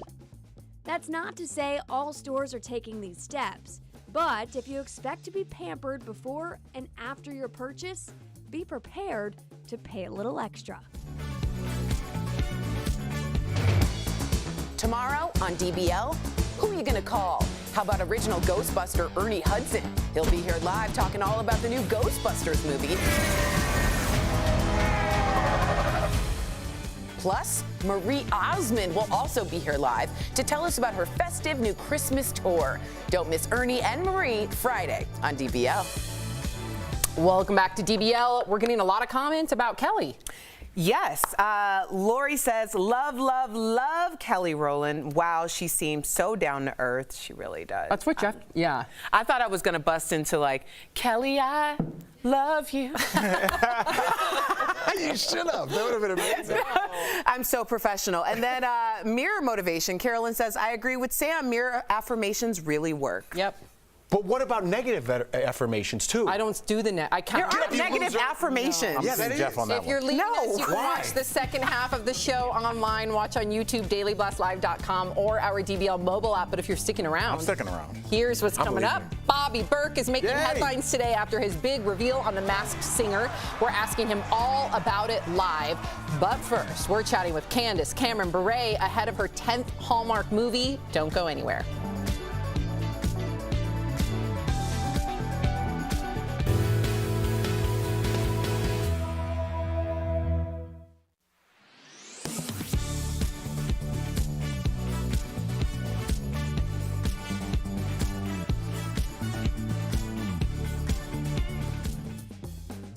Time blocking, a methodical scheduling technique, is blowing up on TikTok. The concept is pretty simple. Instead of using a to-do list, tasks are assigned a color-coded block of time in your calendar. The idea isn't exactly new, but experts say this tactic, if done correctly, can be helpful for anyone who constantly feels burnt out. Experts say there are a few keys to making it work. First, don't schedule every minute of the day. A constant string of tasks will leave you even more burnt out and less likely to stick to your schedule. Next, schedule tasks for longer than you think they'll take. If you schedule something for an hour and it only takes 30 minutes, that's a relief, and you've got a little extra time for you. The key is starting small and figuring out what works for you. Even a small improvement to your productivity is better than nothing. A new study in the European Heart Journal says the ideal bedtime is between 10 and 11 p.m. People who normally went to bed during that window had the lowest risk for heart disease. Even shifting your schedule by a couple of hours could have serious consequences. People who went to bed after midnight saw a 25% higher risk for heart disease. And it's not just night owls. Even going to bed earlier than 10 p.m. can put you at greater risk. So why is 10 p.m. the perfect bedtime? Researchers are still trying to figure that out for sure, but they think it has something to do with your circadian rhythm. Our bodies are naturally inclined to function during certain hours, and disrupting that can have negative effects on your health. This is Daily Blast Live. We're talking about what you're talking about. Oh my gosh. Are you insane? This is a sham. No. Y'all, just It's stop. finally here. Drum roll. Welcome back to DBL. So our next guest has a superpower for transforming lives and living spaces. You may know him best from Queer Eye, but now he's hosting Netflix's Blown Away Christmas. Please welcome Bobby Berk. Yes. Yeah, buddy. Oh, we just lost him. Oh, we're so That was a great intro too. I know. So Something told me we didn't have him. I felt this weird Are like you thing. intuitive? I don't know, like nothing was happening, and I was like, I feel like we're leading on a road that's going nowhere. Oh, he's back. And he's back. And did you feel that? Is he back? No, I did not. There he is. Guys, good to be back. So good to have you back. And you know what, Bobby? All of our viewers are writing about you because you definitely made headlines last night on The Masked Singer. You took it off, showed us you were the star under the caterpillar costume. So what was it like keeping such a huge secret? In fact, I had no idea you had such a beautiful voice. Thank you. Thank you. It was challenging to keep the secret, especially when the rumors out there on the internet was that it was me. Lots of DMs asking it to me. Lots of pre-interview producers asking if they could ask me about the rumors, and I'm like, no, I'm not a good liar. Don't even ask me about the rumors. So it was a blast, though. It was a big blast. So what did you do? Did you change the subject? Like, for someone that has trouble lying, like what was your I would say it's shtick? impossible for you to lie. For me, it's impossible. You cannot do it. I would have had to left the room and just pretended I got a phone call. Yeah, no. Luckily, all the producers I work with on Daily Pop and everybody, they're all professional. So it was always an off-camera question. Now, I don't know if the rumors are true, but can we ask you about it? I'm like, no, don't ask me about it. There you go. Right, that's smart. So, Bobby, we got to ask you about Queer Eye, how the rest of the crew is, but I want to get to something personal because we have our own group message here. I bet you guys have a group message. Any funny messages recently, something that you could share with us? You know what? I mean, our message today is that the new season was just announced today, so it's going to be out on December 31st. So we're really excited about that, to be back after almost 2 years away. I would say the majority of our conversations recently have just been about Tan's baby. We all have baby fever, and now that we all have one, now that Tan has one, even though we all claim it as ours, and most of it has been sharing pictures of Ishmael. So that's been overwhelming in our conversations lately. Wow. I was looking for the dirt, but that was cute. I'll take it. I'll take it. Just like what a real group of friends. Our group text is just me attacking Sam for not going on mute during the morning meeting. Yeah, ours are. Yeah, it sounds like Bobby. sounds like Sam's at a teen crisis center. People are yelling and screaming. It's loud. It doesn't sound like a teen crisis center, Bobby. It sounds like a mom with 2 kids. Okay, that's what it sounds like. Okay. He liked that one. I was like, I hope he has kids, because that's a weird thing. Okay, so we got to get to this. You claim that one of the biggest pop stars in the world predicted a new fall design trend. Can you let us know who it is and why do you think this?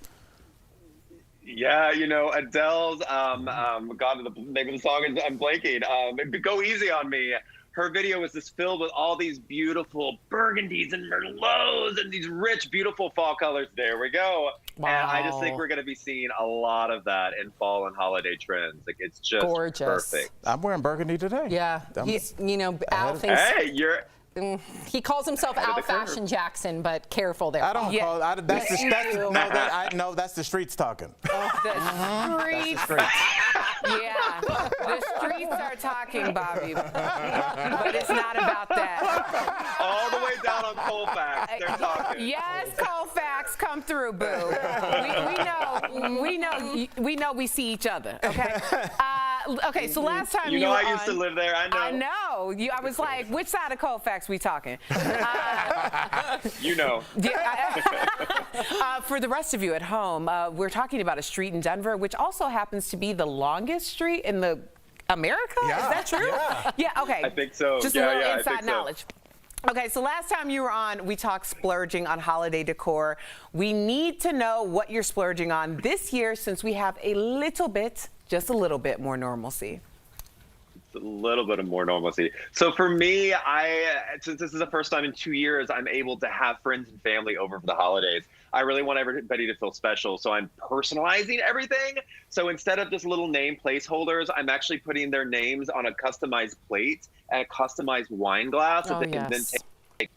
I'm also doing totes with their name, and if we have like a favorite little saying between the two of us with a saying on it, so we can put goodies in and they can take leftovers home. So I kind of went crazy on Shutterfly personalizing everything for the holidays because I want everybody to feel extra special. Yes, and Bobby, I have to tell you, it's those types of like monograms and personalizations that get me more than anything. Little blankets with photos. Remember, Erica had the party. Bobby, Erica had a party at our house, and she gave us all keys with different words for our personalities on there. Remember? I still have my key. That meant a lot, like truly. You gave everyone keys to your house? Yeah, I gave them keys to my house. It was called the giving key. And apparently I'm like Mother Teresa over here.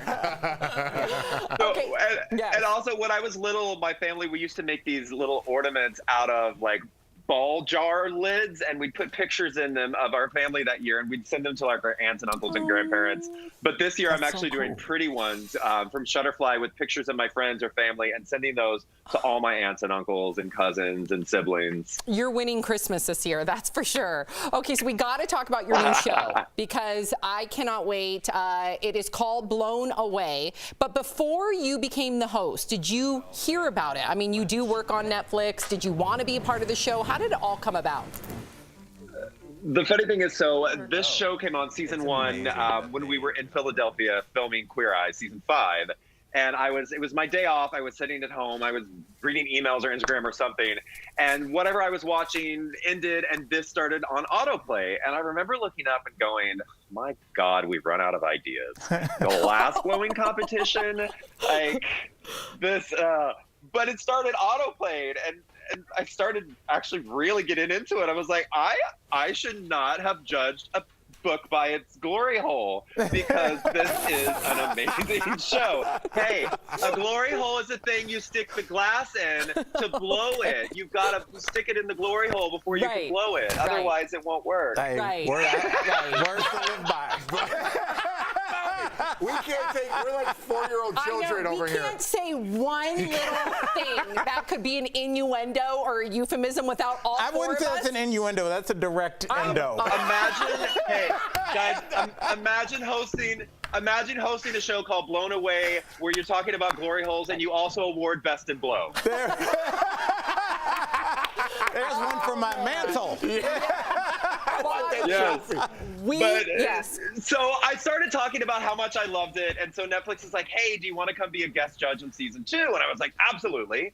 And then after that, they're like, we loved what you did with it. Do you want to come host a holiday special that we're doing? And I'm like, absolutely. So I went up to outside of Toronto this year, and we filmed it, and it was so much fun. And this season, we brought back some of the favorites from season 1 and 2, and it's all holiday themed. So it's about holiday ornaments and realistic food, glass-made food, you know what I'm saying, glass that look like real food, and stories from all the contestants' childhood. It's a really cool season. I can't wait. Congratulations. We're so proud of you, Bobby. You're killing the game. DBL Nation, you can stream Blown Away Christmas on Netflix starting on November 19th. Happy holidays, Bobby. We hope to see you soon. We'll be right back. Bye, guys. See you soon. Closed captioning provided by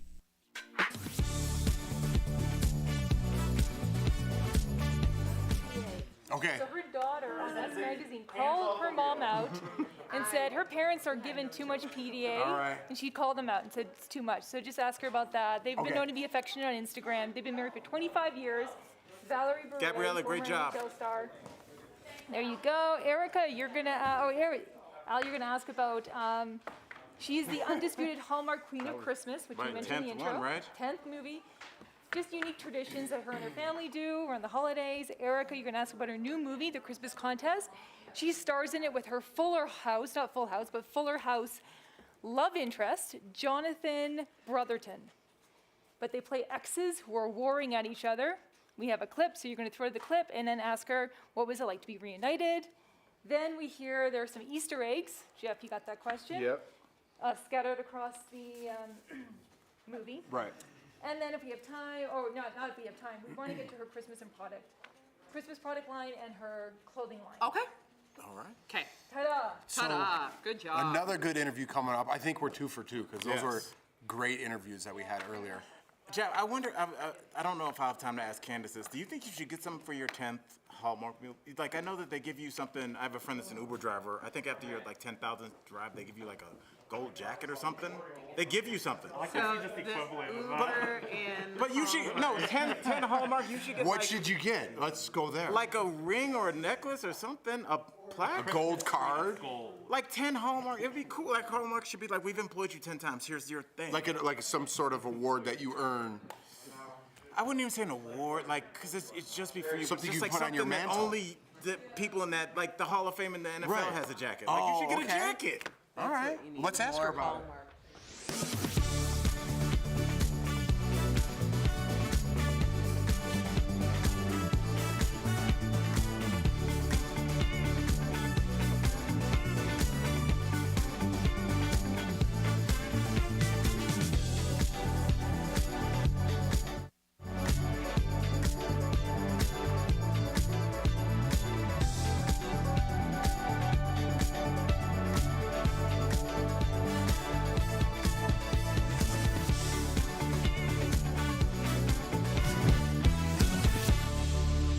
Wow. Welcome to DBL. She is known from her role as DJ Tanner on Full House and Fuller House. Now, the Queen of Christmas is back with her 10th Hallmark Christmas movie. Can you believe it? Candace Cameron Bure joins us live.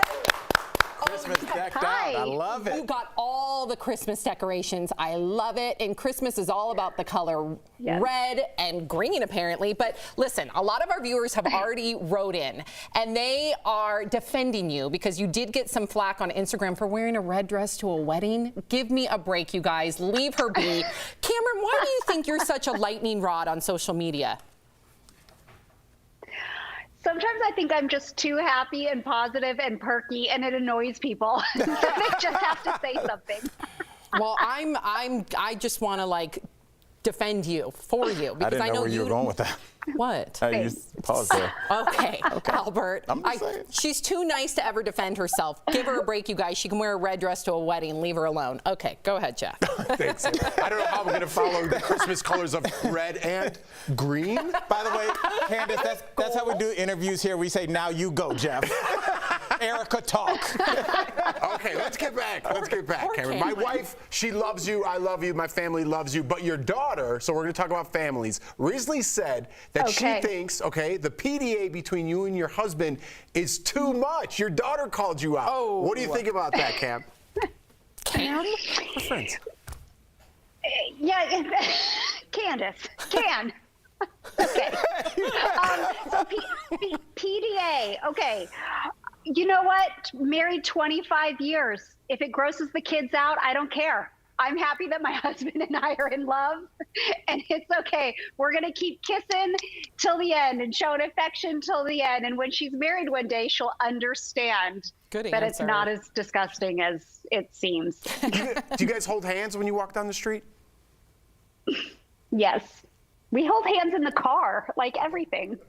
Do you guys hold hands while sleeping, like Erica Cobb, our co-host, and her husband do? That's too much. Do you really do That's too much. Sleeping. You know, first of all, don't act like you outed me, okay? I didn't know I am that, very Erica. proud to hold hands with my Erica, husband. That's no. a bit much. Okay, You should be. You should be. Okay, first of all, I'm in a marriage that's working, so surprise, I'm very surprise, happy. am not the cuddler. Oh. Yeah. Okay. All right. See, it's less hot that way. All right. You guys hold okay, I'm sorry. And Candace, you don't have to act like that's normal. Erica, I love you, but that's weird. That's super weird. Nobody asked you, Al. Okay, that's Nobody true. asked That's you. very true. Still All married. right. Now, Candace, you are the undisputed Hallmark Queen of Christmas. What are some unique traditions that your family has around this time of year that I can steal and then pretend like I came up with them for ideas?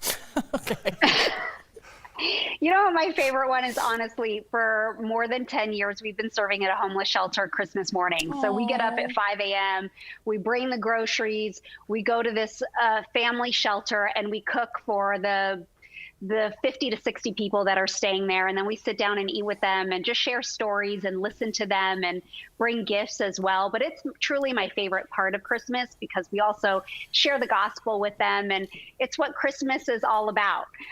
And aside from that, like, very heartfelt answer, which is truly my favorite, I also love the commercialism of Christmas. I love buying gifts. I love watching Hallmark movies.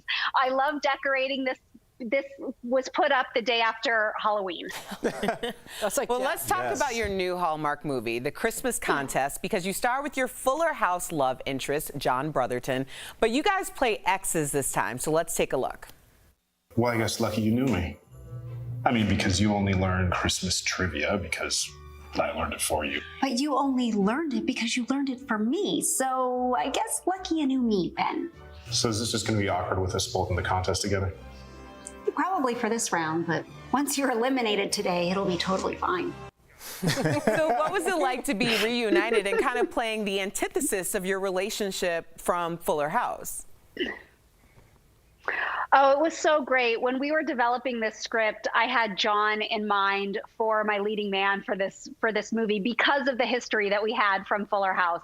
And we actually didn't end up together on Fuller House. So this movie feels like a bit of a like satisfaction for people that may have been rooting for us as a couple on Fuller House. But it was great fun. John is a good friend of mine, and this is a true rom-com, and we had a blast making it. So lots of Fuller House Easter eggs if you are a fan, but if you've never watched that show, then it's just a great Hallmark Christmas movie. I can't wait. I've never missed a Hallmark Christmas movie, and I've never missed one of yours, Candace.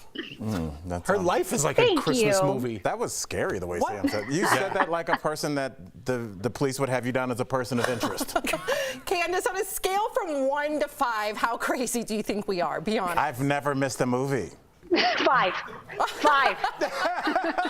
Okay. Candace, thank you so much for joining us here at DBL. We love you. Catch Candace in the Christmas contest on the Hallmark Channel on November 28th. And find Candace's clothing line on QVC.com and her Christmas lifestyle product collection available at dayspring.com. We'll be right back. Thank you, Candace. Happy holidays. Thanks. Thank you to all of you, too.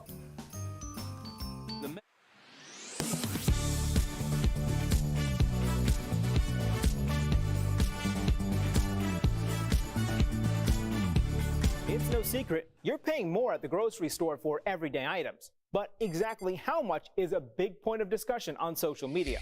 Take this video on Twitter from CNN with more than 5 million views, where a family of 9 claims the price of milk is up 40%. So, let's verify. Did the nationwide average price of a gallon of milk go up 40% this year? Our sources are the Center for Dairy Excellence and the Bureau of Labor Statistics. Earlier this year, the family says they were paying $1.99 for a gallon of milk, and the current price is $2.79. But the Bureau of Labor Statistics says the cheaper price was far below average. That just doesn't accord either with our data or certainly with my personal experience. I think I'd have to go back a long time to think of a gallon of milk below $2. The BLS tracks the national average of several grocery staples and says in September 2020, milk was $3.45 a gallon. A year later, the price was $3.59, an increase of 4%. That segment sort of made it sound like inflation was driving that solely responsible for driving the cost of that increase, and that's simply not true. The Center for Dairy Excellence says everything from freight to processing to packaging and even a retailer markup all contribute to the increase. Meanwhile, the CDE says the price farmers actually get for their milk has remained steady over the last year at $1.56 a gallon. So it's false that the nationwide average price of a gallon of milk is up 40% this year. The CDE recommends shoppers watch for deals because some retailers are starting to take a lower cut from milk sales just to keep shoppers coming through the doors. With your Verify, I'm Brandon Lewis.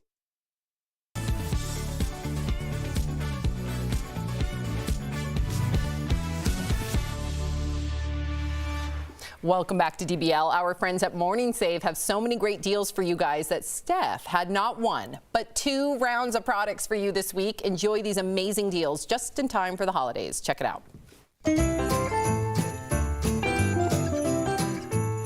What do you have for us today, Steph? Hey, Tori, I've got some wonderful products and even better deals, and I can't wait to share them with you. So first up, up.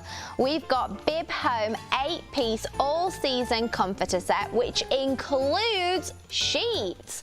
So the deal includes 1 comforter, 1 bed skirt, 1 flat sheet, 1 fitted sheet, 2 shams, and 2 pillowcases. I'm almost running out of fingers. There's so much stuff there.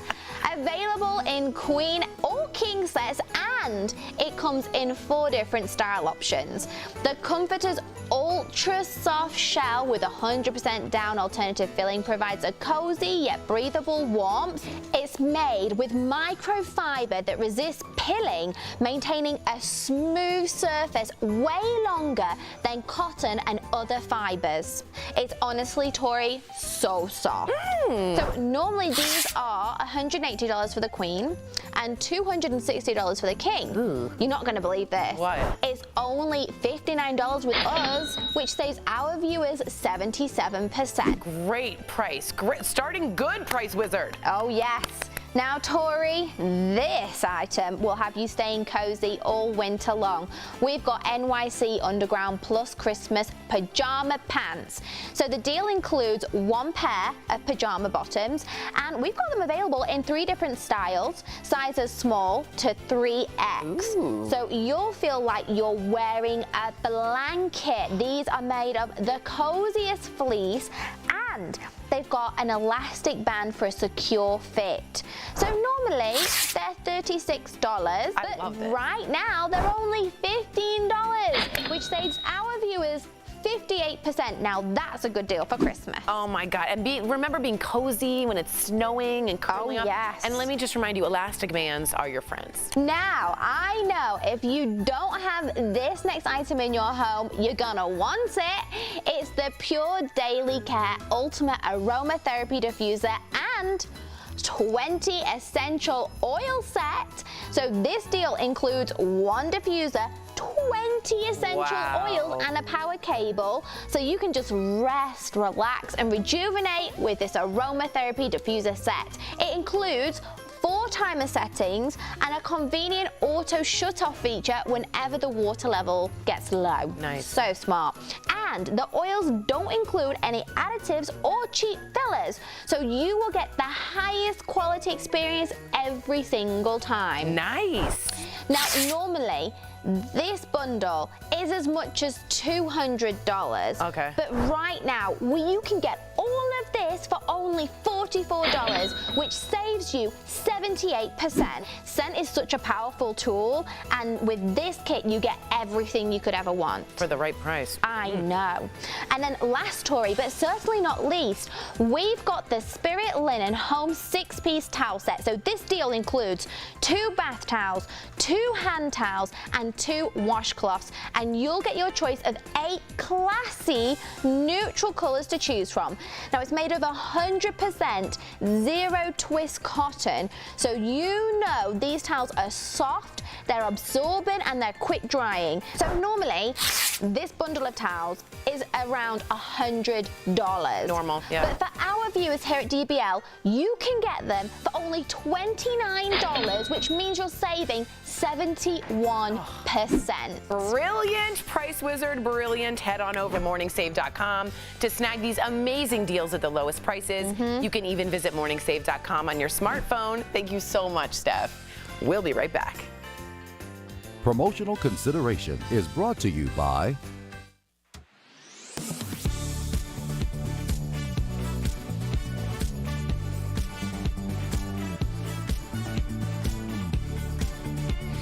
Question: does President Biden or whoever's in the White House control the price of gas? Our sources: the official White House Twitter account, the U.S. Energy Information Administration, and Patrick DeHaan, head of petroleum analysis for Gas Buddy. I think as Americans, whenever we see high gas prices, this is just an expected sign. The problem is that there's been volatility in the price of oil. Check out this line graph where it records peaks under each of the last 4 U.S. administrations on a roller coaster ride that's seen it hovering near or blowing past $3 a gallon no matter who was commander-in-chief. This is a global phenomenon. I just traveled to South America, and they're paying even more than we are. Prices in areas of Brazil were over $5 a gallon. And I was talking to our driver in Brazil, and they're blaming their own president. So it seems very common that the result of high oil prices, everyone's blaming their president. And what about claims it's because the Biden administration tapped the brakes on U.S. energy independence? Tweets like this one from Donald Trump Jr. abound on social as the sticker shock deepens nationwide. While Biden did famously end construction on the controversial Keystone XL pipeline and curb new leases on federal land soon after entering the Oval Office, is there any truth that's what's driving the current sky-high price point? It's the nation's biggest fiction. The U.S. has continued to import millions of barrels of oil every day, even last year, even when President Trump was in the White House and he self-declared us energy independent. The U.S. is still the world's largest oil producer. It's not going to come close to the fact that OPEC controls 33 million barrels of oil production. So are those gas companies at home and overseas pulling the strings and taking advantage? In the president's letter to the chair of the Federal Trade Commission, he mentions, quote, mounting evidence of anti-consumer behavior. Was COVID. Demand plummeted 60%. That pushed oil prices negative. If suddenly nobody wanted an iPhone, Apple doesn't just continue producing millions of iPhones, they stop production. That's what oil companies did. So we can verify, no, the president doesn't directly control what you pay at the pump. Did Biden end so-called U.S. energy independence? That also gets a no. And is there any evidence of gas companies price gouging? The experts say no, but until the FTC responds, we'll have to give that an unclear for now. From self-checkout to long wait times, it seems like customer service is the latest victim of the pandemic. It's being called skimflation. You pay the same price at checkout but get less customer service for your purchase. In reality, it means longer lines at checkout, fewer people in call centers to answer your questions, and generally more work for you the next time you go shopping. Companies are having trouble sourcing and shipping their products and finding employees willing to work for the wages they used to pay. All that's on top of rising inflation that's cutting into profits. So companies are skimping on the customer experience to keep prices steady. That's not to say all stores are taking these steps, but if you expect to be pampered before and after your purchase, be prepared to pay a little extra.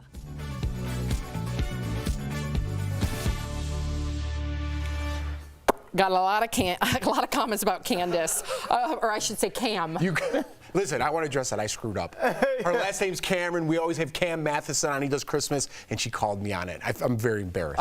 All right, live TV, baby. Nelson writes, or Marquita writes, DBL panel are crazy, but we love them. Nelson says, Candace does always seem so happy. People need to let her be. That's right. Yeah, she's an easy target, and she never defends herself because she's truly happy. She's the queen of the Christmas. I don't know if she's coming back. Yeah, probably not. Out of Jeff's on Hannah. Bye, guys. Bye, Cam.